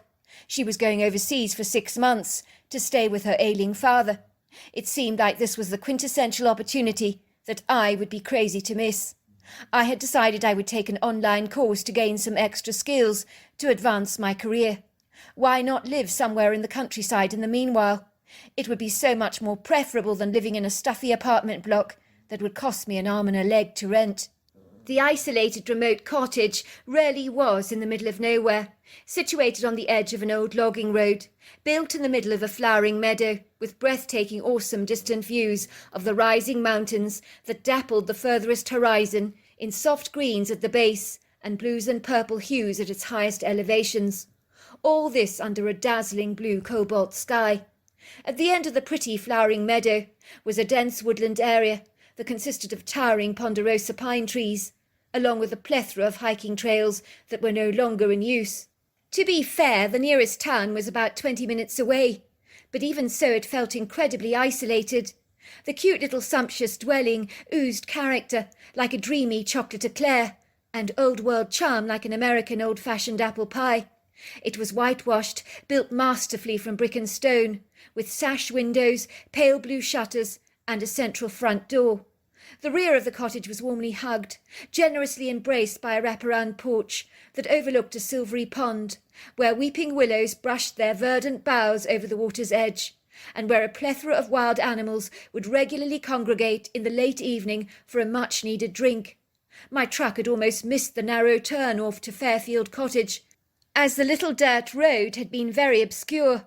It looked more like a path leading to nowhere, rather than a road, but thankfully I was here now, counting my blessings. The whimsical cottage was so incredibly enchanting, so much better than renting a tiny apartment in town, and much better than I had anticipated. I knew this was a win-win situation, and with all the peace, tranquillity and quiet, I was more than likely to get a lot of studying done here. What could go wrong? I was delighted, of course, by the 2 furry residents, a tiny little joyful dog called Tinker, and a fat marmalade cat called Arthur, who loved to park himself on the sofa, sleeping all day. There is something incredibly relaxing about a furry energy sleeping peacefully on the sofa. The interior of the cottage was warm and congenial, with large open-plan fireplaces and walnut wooden floors, along with a simple but stylish sweeping staircase that led to 3 small bedrooms with ensuite bathrooms, one that had been prepared for me with the finest Egyptian cottons. There was a note from the owner of the cottage with instructions on how to feed the animals, and of course details about the nearest town, where to buy my supplies. She appeared to be like a nice woman who had cleared up the place, stuffing boxes of her stuff into one of the bedrooms. I settled into the cottage seamlessly, thriving on the solitude of the place, still ever grateful to have internet connection and electricity, which meant soaking, relaxing hot baths, scented with orange blossom essential oil or neroli, were always on offer, along with complimentary cosy crackling fires in the late evening, if the temperature dropped significantly. Of course, having been used to the sounds of the city, like the honking taxi cabs, the truck wheels skidding down tarmac, people's voices shouting across the street, it certainly took a great deal of adjustment getting used to acclimatizing to the strange outlandish sounds of the night, which included the crickets chirping, the frogs croaking, the occasional sounds of something howling in the distance, possibly a coyote or a mountain lion, sounds I was not well acquainted with, that I was hoping I was going to get used to. One night the atmosphere in the cottage began to change quite significantly, as little Tinker started to emit a low guttural growl from the back of his throat. His beady brown eyes pinned on a window where I had drawn the curtain. He would sit up, his ears pinned forward. He would continue to growl, and then his growling faded. His body would begin to physically slacken and relax. He would then drift off to sleep again, as if nothing had happened, but his waggling ears seemed to remain alert at all time, as if he was listening out for any peculiar sounds. I also noticed Arthur the cat seemed unnaturally on edge during these times. The fat tabby was interested in food, sleep, and more food. He was so chilled out normally, he wouldn't even bat an eyelid, but he became troubled on these harrowing moments, as if he sensed an unwelcome presence out of doors. This was certainly not the first time this had transpired. Something was definitely outside the cottage, making me mindfully aware of my fragile vulnerability. The nonsensical, irrational way little Tinker was behaving certainly engaged my intuition to a high alert status. I knew something was out there, but what? That was the question. Tinker's steadfast focus was intent on that window. He was a barometer to me of what was going on out of doors, as dogs have finely tuned senses that can perceive things we cannot discern. On this occasion he was twitching nervously, his head was up, his dark eyes wide and alert, his hackles rising. In a trice he jumped off my lap where he'd been lying, running over to the window, and he began to bark furiously, clawing at the curtain with his paws. "Tinker, get down," I scolded, picking up the little dog in my arms that was struggling to get out of my grip. "You're going to ruin those curtains." I put him on the ground. He hightailed it to the kitchen door, scratching furiously like he had done the last 2 successive nights. I had to let him out when he was like this, as I'd been instructed by the owner. The previous night he'd failed to come back for 3 hours. I became frenzied with horrified images in my mind of having to tell Tinker's owner that he'd vanished or something quite catastrophic had happened to him. But when he returned, he came back with his tail between his legs. I was sure he'd learnt his lesson, as he didn't look so eager to leave the confines of the cottage any more. But now he was doing it all over again, scratching to be let out. I opened the door very reluctantly. He ran out into the meadow, barking excitedly, as though running towards a great friend. I sighed warily as I closed the door behind me. The owner had assured me that it was safe for Tinker to run around the meadow at night, but I wasn't so sure she was right. I admit I was a city girl, but surely there were coyotes and foxes running around at night. They could potentially harm little Tinker. I was beginning to re-evaluate whether letting Tinker out at night was such a good idea after all, especially if he was gone for so long. I decided to focus on my studying. I'd listen out for the familiar scratching sound at the door that would alert me to the fact that Tinker had returned. I prayed he'd be back soon with all my heart. I didn't like him being out there on his own. As I was working, I was certain I could hear someone walking around the cottage, crunching pebbles beneath bipedal feet. I could hear rustling sounds of leaves. I could feel a chill running down my spine as I recalled all those Home Alone movies. Someone was definitely out there. I was sure of it. My heart began to pound. I sat very still and listened. I darted towards the fireplace, grabbing an iron poker, which I kept by my side as a makeshift weapon, just in case there was someone loitering around. I diligently went around the entire cottage, inspecting every window and door, making sure that everything was firmly locked. If anyone so much as entered this property, I would whack them over the head with an iron bar, I thought to myself as I visualized myself throttling an intruder. I sat there shivering. I could hear something bumping against the eaves. There was definitely a loud thumping sound, as something hit the house so very hard, with a loud, ominous thud. Oh my God, I thought. Is that Tinker? Has someone thrown him against the cottage? It sounded exactly like that. Then I heard a squeal. I dashed hurriedly over to the kitchen door, my heart pounding, my stomach terrified of what I would ultimately see. I opened the door. The little dog came bounding into the kitchen, his tail tucked between his legs, his black eyes round with terror. It was clear to see something had truly rattled the poor thing. I watched him cowering as he retreated under the kitchen table to hide. He was whimpering, his eyes glued to the door, as if he knew exactly what was out there, and he didn't like it. How I wished I knew what it was. Then I heard what sounded like footsteps walking away from the cottage, crunching pebbles beneath feet. I was certain I'd heard someone cough. Was it my imagination running wild, I wondered? I wasn't used to being in such a remote part of the world like this, listening to all the anomalous sounds of the night that were more than a little discomposing for the uninitiated like myself. In a trice, things settled down, as if the cottage itself began to physically breathe and sigh in relaxation. It was a huge relief after the footsteps had finally retreated. As if by magic, the warm energy of the snug cottage reignited, like the flame of a fire. We were now enveloped in a sumptuous warmth. Tinker seemed to physically relax. His tail wagged. He came out of his hiding place, no worse for wear, jumping onto my lap and falling fast asleep, while I caressed his long coat, wondering what it was that had distressed him so much. But like a typical dog, he bounced back with an enviable doggy resilience. Once again, he was in a happy-go-lucky mood. I was beginning to think I was losing my mind. Living in such a tranquil location had made me start to imagine things. The next morning I had a visit from a local lad called Digby, who was a friend of Miss Nicole Blythe, the lady who owned the cottage. I imagined he'd probably been asked to check up on me. Of course I didn't mind, as I wanted her to be reassured that I was indeed taking care of the place. Digby was a young man in his early 30s, possibly a year or so older than I was. He lived in a neighbouring farm and had been friends with Nicole Blythe for many long years. By all accounts, they played bridge together twice a week. "Come in, Digby," I said to him. "It's good to see you. I'll put a kettle on, shall I?" "I brought you some free-range eggs from my chickens, and some locally sourced honey," he said, putting them down on the kitchen counter. "How are things going?" he said, picking up Tinker in his arms, being covered by dozens of affectionate licks. "You don't mind him licking you like a popsicle?" "No, not at all. I love animals. So how are things going around here?" "It's been going well, but I'm not going to kid. Sometimes at night I'm on tenterhooks. For several nights at the same time, Tinker has become very alert, has growled and barked incessantly, as if something is out there. I got quite scared at one point last night. I could swear I heard someone walking around the cottage."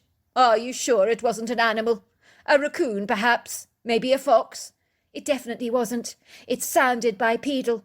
It sounded human, as if a human being was walking around our property. It gave me the chills." Digby frowned. "That's not good news. I don't like the sound of that. You being a woman on your own and stuff like that." "I keep thinking it must be my imagination. You see, I'm used to New York, the bustling, busy city, the honking taxicabs. But out here in Northern Carolina, it's different ballgame altogether, isn't it?" "I imagine it is. But if you say you heard a man's footsteps, I don't think you would imagine that. They're very distinctive." He straightened for a moment. "I tell you what, I'm going to walk around the cottage right now. I want you to listen carefully. Tell me if I sound like the noise you heard last night." I listened to Digby, ambling around the cottage. He claimed he was trying to be particularly quiet. The sound was very distinctive, much like the noise I'd heard the previous night. He was right. It did sound human. "It's the same sound," I admitted. "That's not good. Would you feel safer if I stayed here overnight in the spare room?" "I can't ask you to do that, but it's very nice of you to offer." I could see that Digby looked troubled. "Are you all right?" I asked. "You look as white as a sheet." This is a remote location. I am disturbed by the noise you heard last night. Promise me you'll give me a call if anything happens tonight. You have my mobile phone number. I'll be around here as quickly as I can." "That's very kind of you," I said, feeling heartily relieved and very assured that there was someone not too far away from me that I could call if something untoward were to happen. The following night, the banging around the eaves of the cottage began all over again, as if on cue. Then I heard the feet crunching pebbles, leaves rustling, twigs breaking, something or someone kicking stones. Tinker began to growl. Then he started to bark furiously, while Arthur began to twitch nervously. Something was definitely out there again. Then I heard the banging of my front door. I nearly had a heart attack, jumped out of my skin. Whatever was out there wanted to come in now, and they weren't being subtle about it either. "Lisa, are you in there?" came a familiar voice. It was Digby. I was so relieved. I ran to open the door to him. So happy to hear a familiar voice. "Oh, I'm glad it's you. What are you doing here?" "I couldn't get any sleep tonight. I was lying in bed worrying about what you told me earlier on in the day. It got me very concerned about your welfare. I just thought I had to come over to check up on you." "Were you walking around the cottage before you knocked on the door? I distinctly heard bipedal footsteps." "No, I've only just arrived now. Didn't you hear my truck?" "No, but I definitely heard footsteps walking around the cottage only moments ago." "Wait there, Lisa. I'm going to examine the immediate premises, to see if there are any signs of life, to see if I can spot or see anything."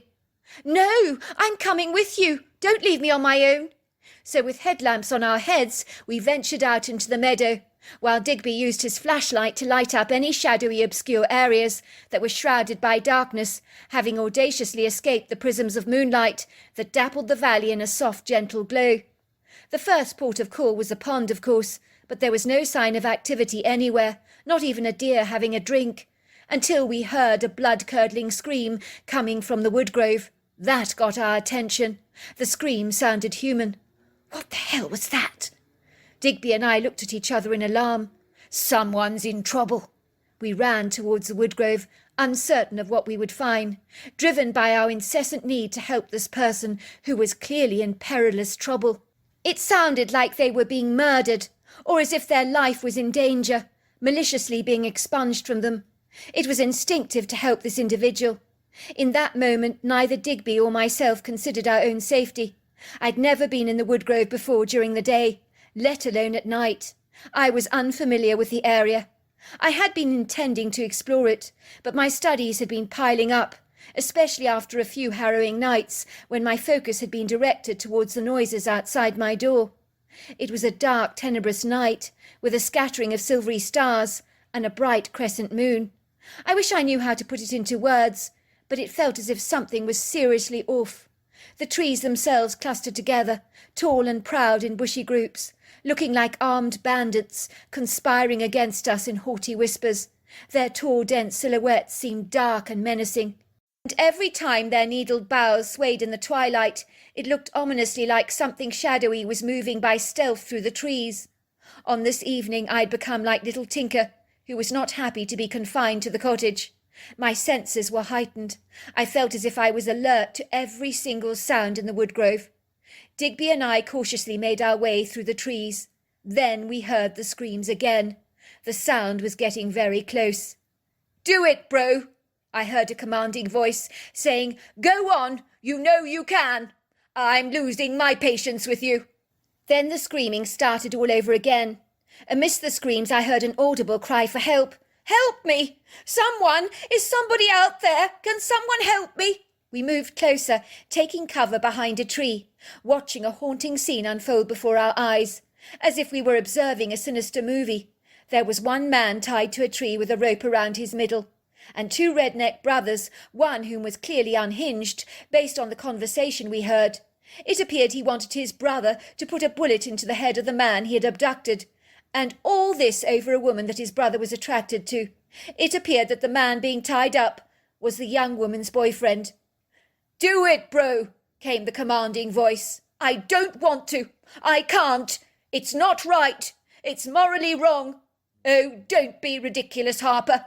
Let's not go through this all over again and go around in circles. This is the 4th night in a row. I thought you would have grown a backbone by now, but no, you haven't. Don't be such a pussy. You know you can pull the trigger. Isn't that what you want? Then you can have Seneca all to yourself. You can't say I don't do anything for you, bro. You can't say I'm not looking out for your best interests. I can't do it, came the trembling voice. I'm not a killer, bro. I can't do it. If Seneca doesn't want me, that's her call. That's fine by me. I accept that. But please, I beg you, let this man go. I don't understand you, bro. Look what I do for you. You said to me a week ago that you would do anything to go out with Seneca, that you wished you could get rid of the boyfriend who was dating her. I know I said it, but I didn't mean it literally, bro. I was speaking hypothetically. I was saying I fancied Seneca, that I wished she would notice me, that's all, that I wish she didn't have a boyfriend. And she will notice you when you get rid of her boyfriend, when you get him out of the way, bro. Are you going to sit back, looking a gift horse in the mouth? Look what I've done for you. I've gone out of a limb, done you a huge favour. Not many big brothers like me, I can assure you. Now you're throwing it back in my face. For 4 nights I've had to lock you both up in that shed, because you haven't got the balls to put a bullet in his head. It's like you expect me to do all your dirty work for you. You've got to learn to take responsibility, bro. You can't expect your big brother to do everything for you. That's not how it works. I'm trying to teach you to take responsibility. Please, came a desperate voice. Please let me go. I'll end my relationship with Seneca. Then your brother can date her. But please let me go. Please, please don't kill me. What do you take me for? I'm not stupid, mate. 1, I don't believe a word of what you say. 2, I don't think you're going to break up with Seneca for my brother's sake. And 3, I know you'll go tittle-tattling to the police, so I'm not going to set you free. I won't. I promise you I won't. Well, I've had quite enough. It looks like I'm going to have to finish you off myself. If my brother's not going to do it, I will have to put a bullet through your head.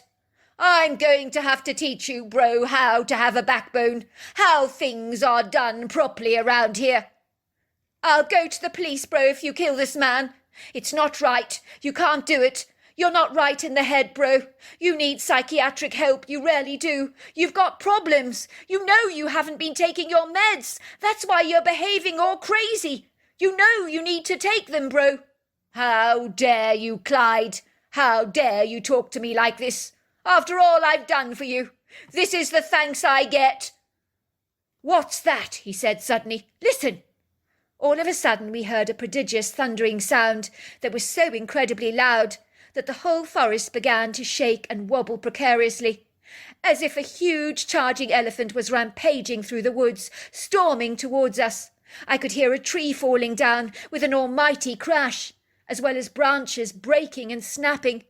It was the most terrifying sound that I felt as if everything around me was shuddering, like a large vibrating boat on a tempestuous sea. Then I realized that it was me that was wobbling so much, floundering unsteadily in a seesaw-like motion. It was as if everything sensed that something baleful, very foreboding, was moving towards us, and whatever it was, it appeared to be incandescent. I could feel the powerful energy, awesome, masterful presence before I even saw it. Believe me, you can feel it when something substantial is in your midst, even if you don't directly see it at first. I got goosebumps while my hair on my head stood up on end. This thing was monstrous, towering at about 10 foot tall, 4 feet wide across the chest area. It was covered in long flowing dark hair, giving off a very angry vibe that was threatening in every regard, as he began to defiantly pound his chest in a gesture of supreme dominance, unleashing an ear-piercing roar that was loud enough to shatter crystal. The large, mentally disturbed man began to scream, "It's a bloody Bigfoot! Oh, it's a Bigfoot!"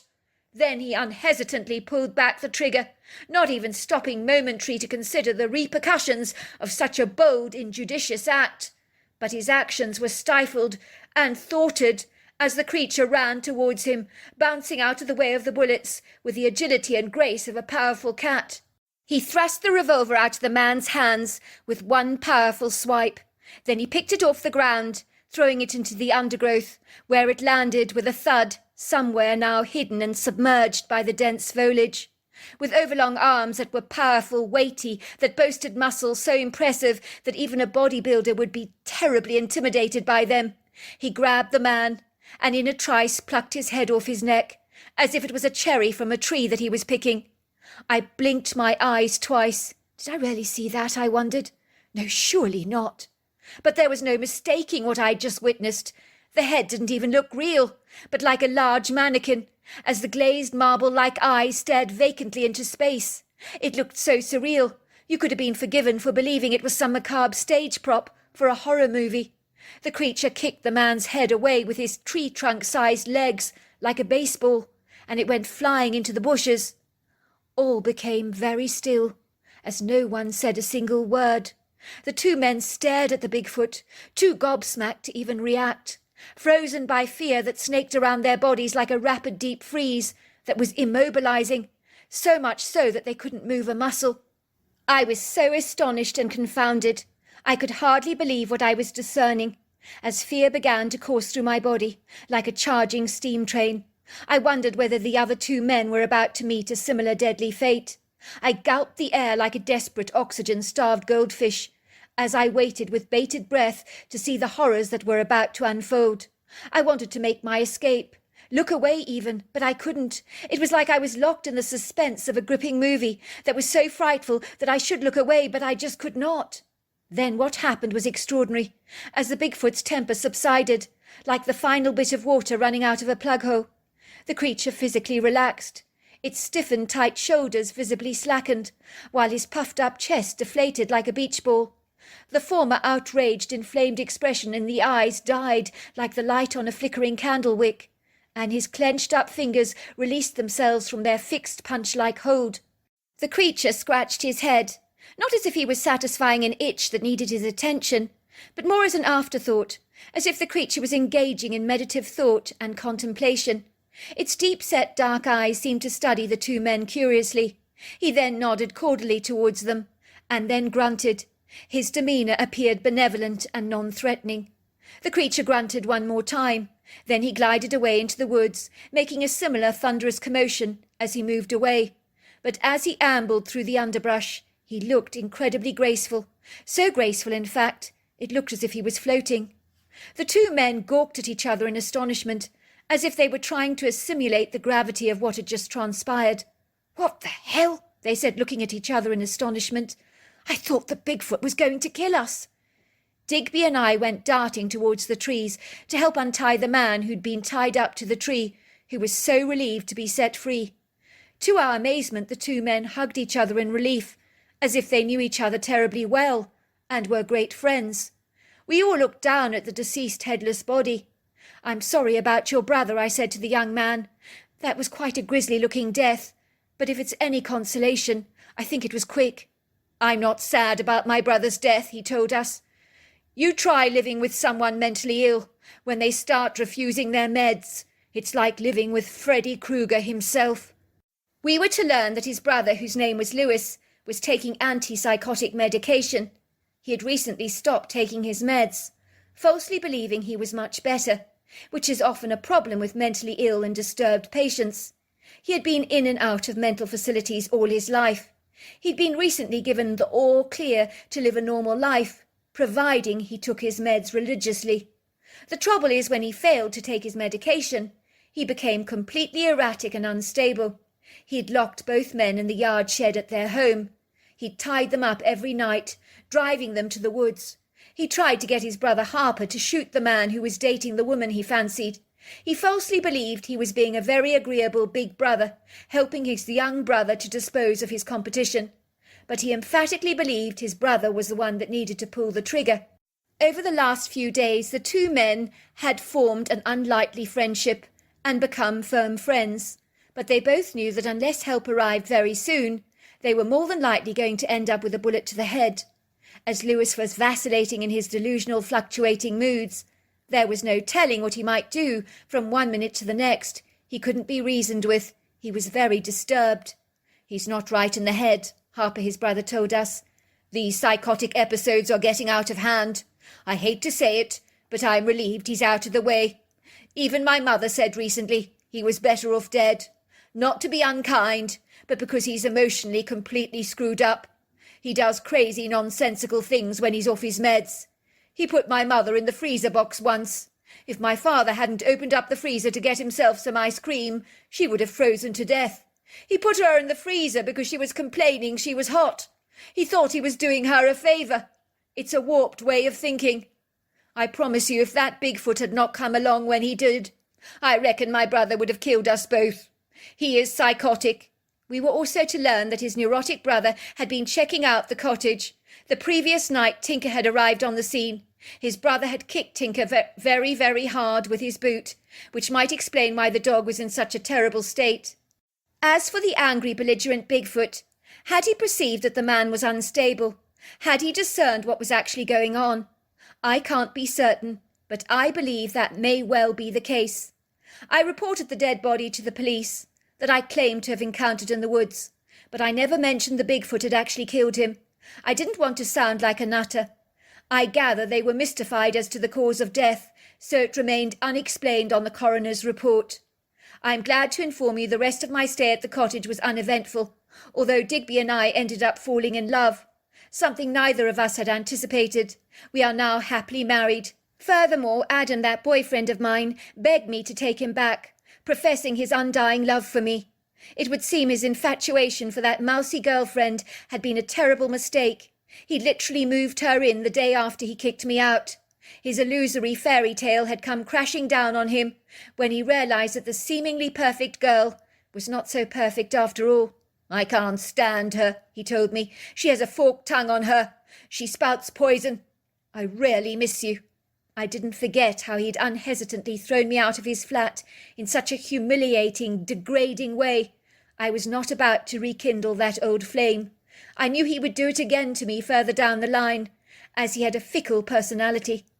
As for my relationship with my mother, it's improved these days significantly when she realised she had a grandchild on the way, which was something she could boast about to her friends, which meant her estimation of me had gone right up, especially when I married a successful farmer. So there you are. That's my story. Dear Sarah and all your lovely listeners, my name is Ashley, and my Bigfoot encounter happened when I was 27 years old in 2008. By this time in my life, I'd obviously heard about Bigfoot, but I believed that such a creature was just fictitious. I could not believe that something that was not scientifically verified could actually exist. How could it be possible that such a creature could remain in our shadows for so long? And yet there were so many encounters, it all seemed rather bizarre to me, and I'm afraid at the time I was not a believer. I grew up in southern Charleston, West Virginia, which has a rich, vibrant history where Appalachian values run deep. I grew up in an idyllic neighbourhood with my brother Neville and my two parents in a very large, spacious home with exquisite green hills, evergreen lawns, green shrubs and trees. I grew up in a double-storey red-bricked home with a grey roof and white arched windows and large, sumptuous entertainment areas where during the summer we would host delicious barbecues and entertain all our friends.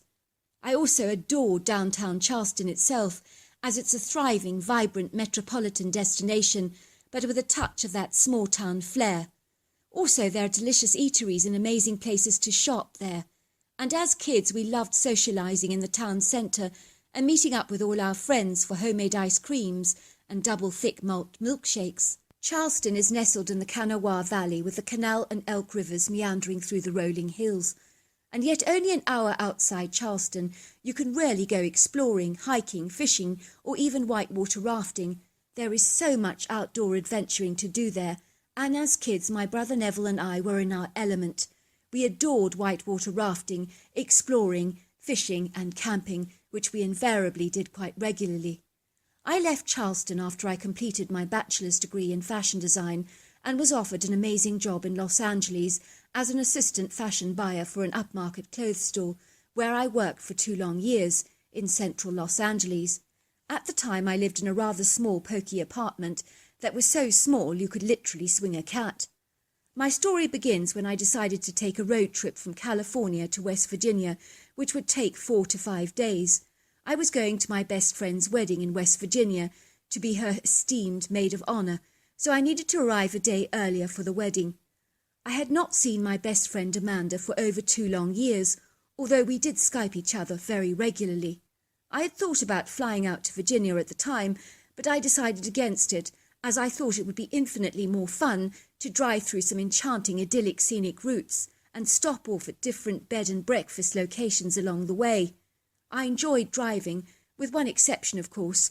I was terrified of driving at night, but I knew if I drove according to my schedules I could avoid that, so I mapped out all the places where I would stop and prepared a great road map for my journey, and I was good to go. As you can imagine, I was so excited about this wedding and returning to my hometown to see my family and friends again and to catch up on all the hometown gossip, as I'd been away so very long. I made sure I packed a sleeping bag, blanket, pillow, flashlight, all the clothes that I would inevitably be needing for my journey, along with a couple of reading books and, of course, food and drink. I left Los Angeles about 9 o'clock in the morning, and after a couple of stops, I drove for about 7 hours straight to the first bed and breakfast where I would be staying. I was greeted by a delightful elderly couple who invited me into their home with such genuine warmth and kindness, and I was beginning to think that I had made a great decision driving instead of flying to West Virginia. I was enjoying the exquisite views and driving through the idyllic North American countryside and meeting such interesting, charming people along the way. It was on the 4th day that things went invariably rather wrong. I left my bed and breakfast at 9 o'clock that morning, very certain that I was going to make good time, but I could not have been more wrong. For the first part of my journey, the heavens opened and it pelted down with rain, and it was so heavy that I barely could see the car in front of me, because the windscreen wipers were not working fast enough to clear the vision for me, which caused me to feel edgy and rather unsettled. Worse still, there was this ominous sound of thunder and flashes of yellow lightning insidiously flashing across the sky, and there was chaotic, disorderly traffic congestion in some of the towns, piling up at an alarming rate. I noticed that despite the weather, people were driving haphazardly on the road and taking risks that they could ill afford to take. Imagine my horror when I noticed a young girl in the car next to me, texting as if her life depended on it, and she was paying no attention to the road while the conditions were invariably becoming exceedingly more treacherous. I remember having a foreboding premonition that something very bad was going to happen, and it would seem that I was not wrong. The girl continued to text, and suddenly she put her foot on the accelerator, ploughing through the heavy rain at an excessive speed, overtaking my vehicle and racing recklessly through a red light, where she had a head-on collision with a massive truck, and in seconds I watched in horror as her car plunged straight into the truck at record speed. There was a thunderous crashing metal sound, and the young girl's car was completely obliterated, and when I use the word obliterated, I frankly quite mean it.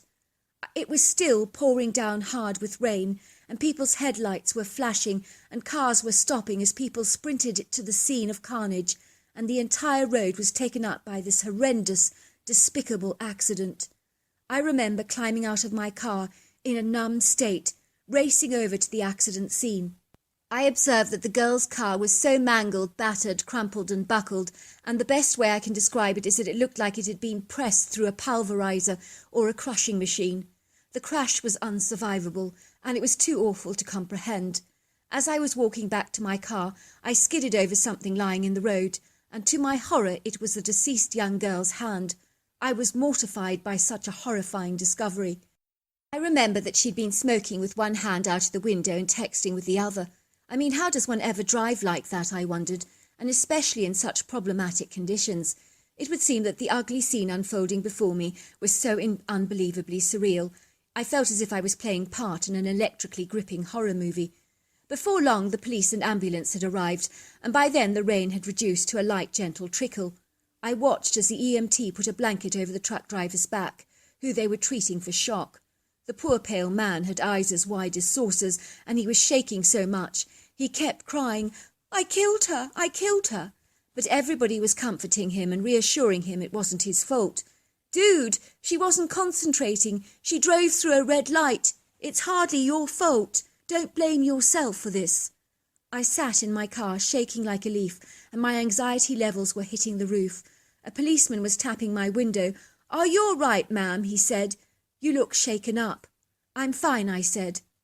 "Did you see the accident?" he asked curiously. "Quite terrible. You never get used to them, you know. Been an officer for 20 years now, and never get used to the carnage on our roads."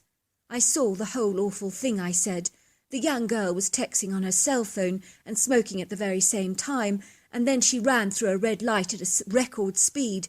It was like a scene from a horror movie." "Silly girl," said the policeman.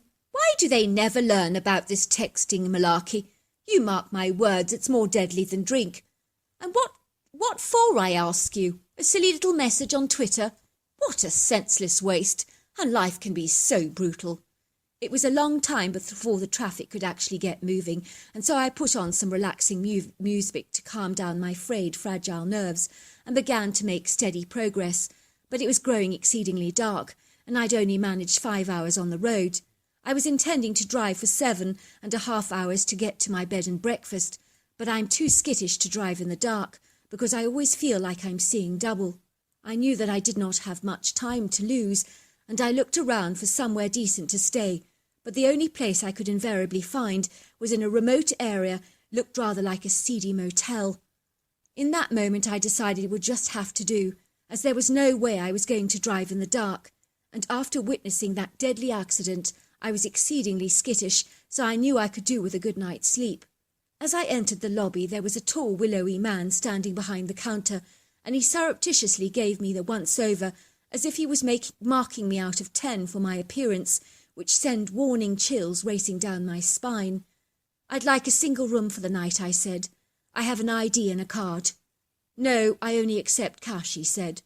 Fortunately, I had enough cash on me, and I paid him in full, and then he gave me a key to room 515, pointing to the open back door in the lobby. "Just go through that door," he said. "The room you're looking for is down the passage." I thanked the man and grabbed the key. I could see it was getting dark, and I was relieved to have a place to stay, although it did look remarkably like the Norman Bates Motel. The man who was the psychotic killer who had that fixation with his mother. Remember the one in that movie? Well, this motel enveloped my senses with a similar menacing, inauspicious vibe that had my hair standing on edge. I kept telling myself to stop being so ridiculous. It had been a tough day, and I was imagining all kinds of crazy scenarios, which was hardly surprising, given that I'd been an eyewitness to a tragic car accident. Finally, I came to the room, opened the door, and was horrified at how seedy the place was. It was not even very clean. I turned over the age-soiled mattress that smelt of stale urine, and I pounded a few times with my fist, but to be greeted by waves of dust that rose in the air like sandstorms in a desert. I was coughing and spluttering from the dust infusion. Switching the light off, I examined the sheets with my torch, and they were inundated with filthy stains. If things couldn't get worse, they invariably did. I checked the bathroom, and it looked so dingy and nasty that I was almost scared I'd catch some deadly disease off the toilet seat. The final straw was when I noticed some roaches scattered all over the floor, including some rat droppings. There was no way I could stay in this dump, I thought. I decided I'd complain at the desk and insist on a better room or my money back. As I made my way back to the lobby area, the back door was open, so I walked in quietly. The man at the reception booth was on the telephone, but his back was turned away from me, and he immediately got my attention because he was talking about me. There is nothing like hearing someone discussing you to get your attention. "Yes, she's in room 515. I do have a copy of the key. I can give it to you. But I do want $300, yes. Yes, she's a looker. Pretty girl, dark hair, petite. I think she ticks all your boxes. Put it this way, you'll be thanking me afterwards." I could hardly believe what I was hearing. Oh my God, I thought, this isn't happening to me. Luckily, all my stuff was in the car, and so I ran stealthily back to my car, jumped on the seat and hightailed it out of the car park and started up the engine and drove as far away as I could from that God-forsaken motel in the pitch darkness. I was terrified and shaking so much that I must have driven for about 45 minutes straight. I was driving in an area without any cars in sight, passing farmers' fields with rows and rows of corn and the old isolated country barn, but the area was so incredibly quiet that the silence was deafening and very menacing, and I felt very alone, like a little ant in a massive universe, which was a hugely overwhelming and intimidating feeling. I knew I could not drive any further because my nerves were jaded and wearied. Even my eyes were glazing over, starting to see double. Suddenly I came to a very heavily wooded area with a dirt road growing through the woods, and I knew the cover of trees camouflaging my SUV would help me feel safe. I drove my car down the bumpy dirt road through a wooded area where I parked beside a large, majestic-looking oak tree. Feeling exhausted, I climbed into the back of my SUV and got into my sleeping bag and must have fallen asleep almost immediately, as the effects of the day had worn me out and wearied me desperately. Suddenly I was awoken in the middle of the night to being jolted around in the back of my SUV, and my car was shaking and rattling like a can of sweets. I appeared to be moving backwards and forwards. For a second I thought I was actually being towed away by a truck, because it felt exactly like that. I looked out of the back window of the car to see two strapping, buxom-looking bears carrying my car. I could hardly believe it. I peered ever closer, and I could hear the strange chattering sound that sounded like two people engaging in gibberish, which was decidedly odd, because I was sure it was coming from the bears. I wiggled and manoeuvred my body to the front seat of the car and put on my headlights and sounded my horn very loudly. Suddenly my car was wobbled precariously as it hit the ground with a slight bang, bouncing slightly on its tyres. I clearly had startled the bears by blowing the horn so loudly, I thought. I imagined that they didn't realise that there was anyone or anything in the car. On reflection, I'd never known bears capable of moving a car before, although I had actually observed a black bear smashing out the front window of a car with its own paws in a comedy show once. So I knew that they were powerful animals, but being capable of picking up a car, that was a whole nother story. I never knew they were strong enough for that. I opened the door with my canister of bear spray, ready to spray at the unsuspecting critters, when I realised I was staring at 3 Herculean-sized Bigfoot, and certainly not black bears. Now I was certain I had to be dreaming. My first thought was, "You've got to be kidding me." This was not happening, I thought in bewilderment.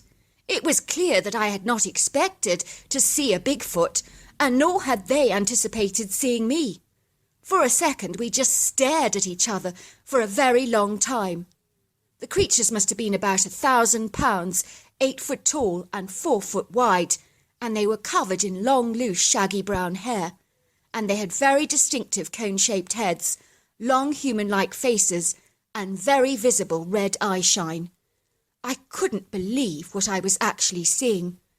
Suddenly I heard what sounded like warning gunshots, and the creatures just glided away very swiftly into the woods the moment they heard the sounds, and they took 5 feet strides, and they sped away with incredible agility and grace, moving their arms backwards and forwards as if they were marching.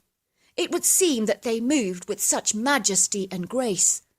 Suddenly I heard someone tapping at the window of my SUV, and there I saw him, a jovial, plump farmer, looking in at me with a concerned look on his face. I could see him clearly because my headlights were still on. "Are you all right, missy?" asked the man. I knew something was happening because my farm dogs were barking non-stop, so I thought I'd see what was going on. They didn't scare you, did they? The Bigfoot, I mean. "No," I assured him. "I'm fine." "I'm not sure that you are, miss. You look as white as a sheet.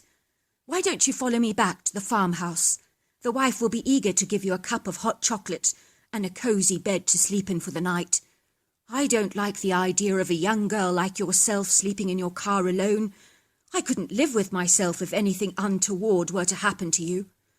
Before I knew it, I was actually following this kindly man back to his farmhouse and was being licked to death by his 3 black Labradors, who seemed delighted to meet me. "I'd not have known anything was going on out there," said the farmer, "if it wasn't for these incredible dogs of mine.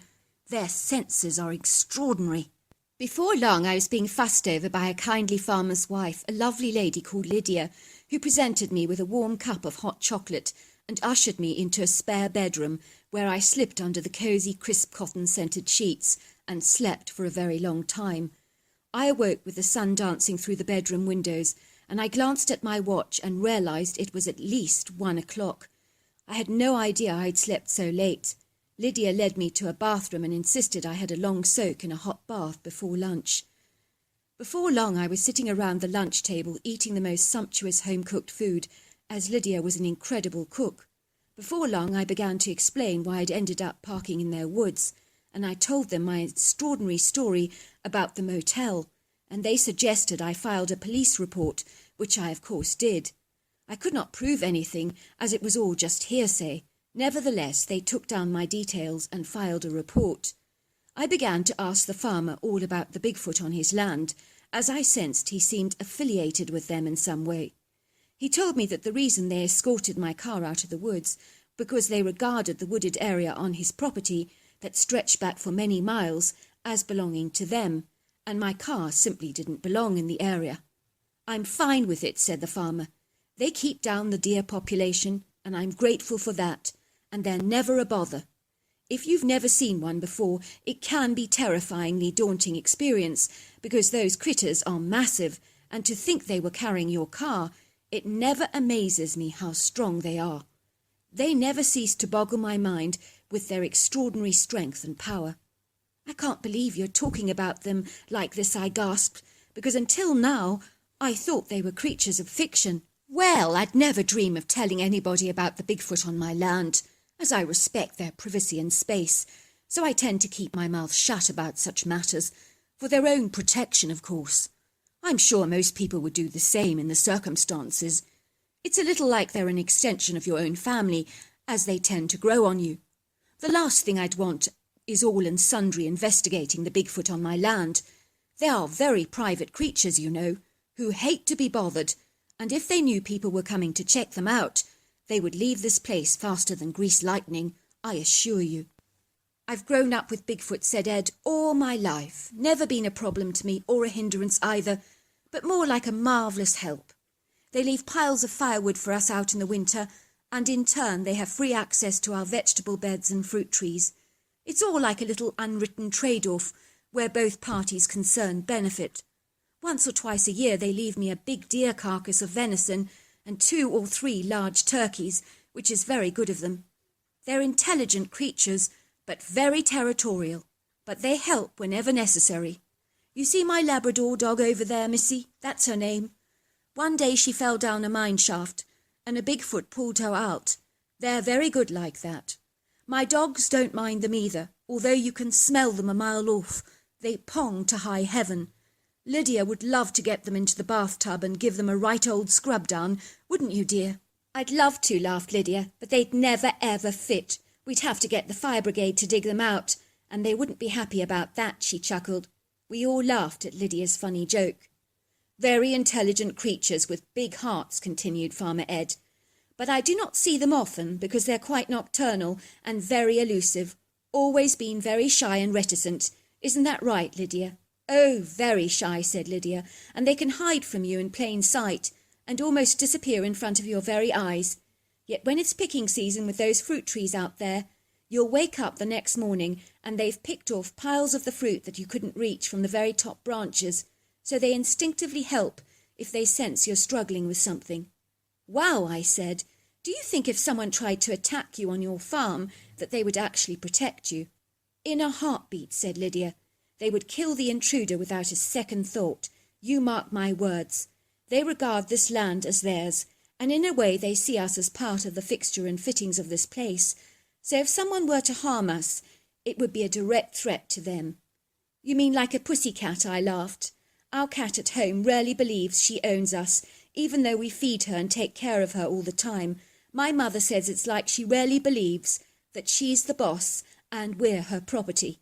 "It's just like that," giggled Lydia. "Maybe they think they own us."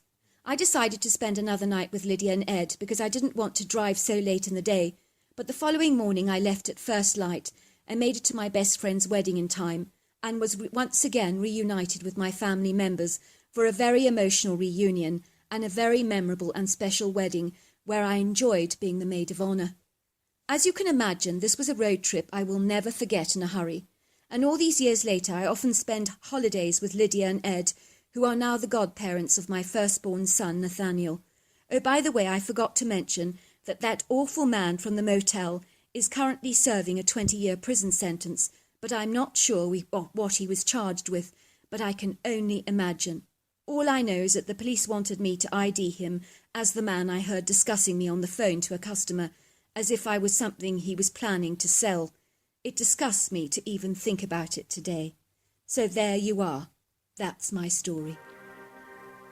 Well, hello there. I hope you enjoyed the Omnibus edition. We've got many more coming our way for you to listen to. Sending you love wherever you are in the world, in North America, Canada, Kenya, wherever you may be. I send you lots and lots of love. Thank you for listening to my Omnibus, and I really do hope you enjoyed it, because that's the whole idea about it, is to give you some interesting stories to listen to. So until next time, goodbye and good night.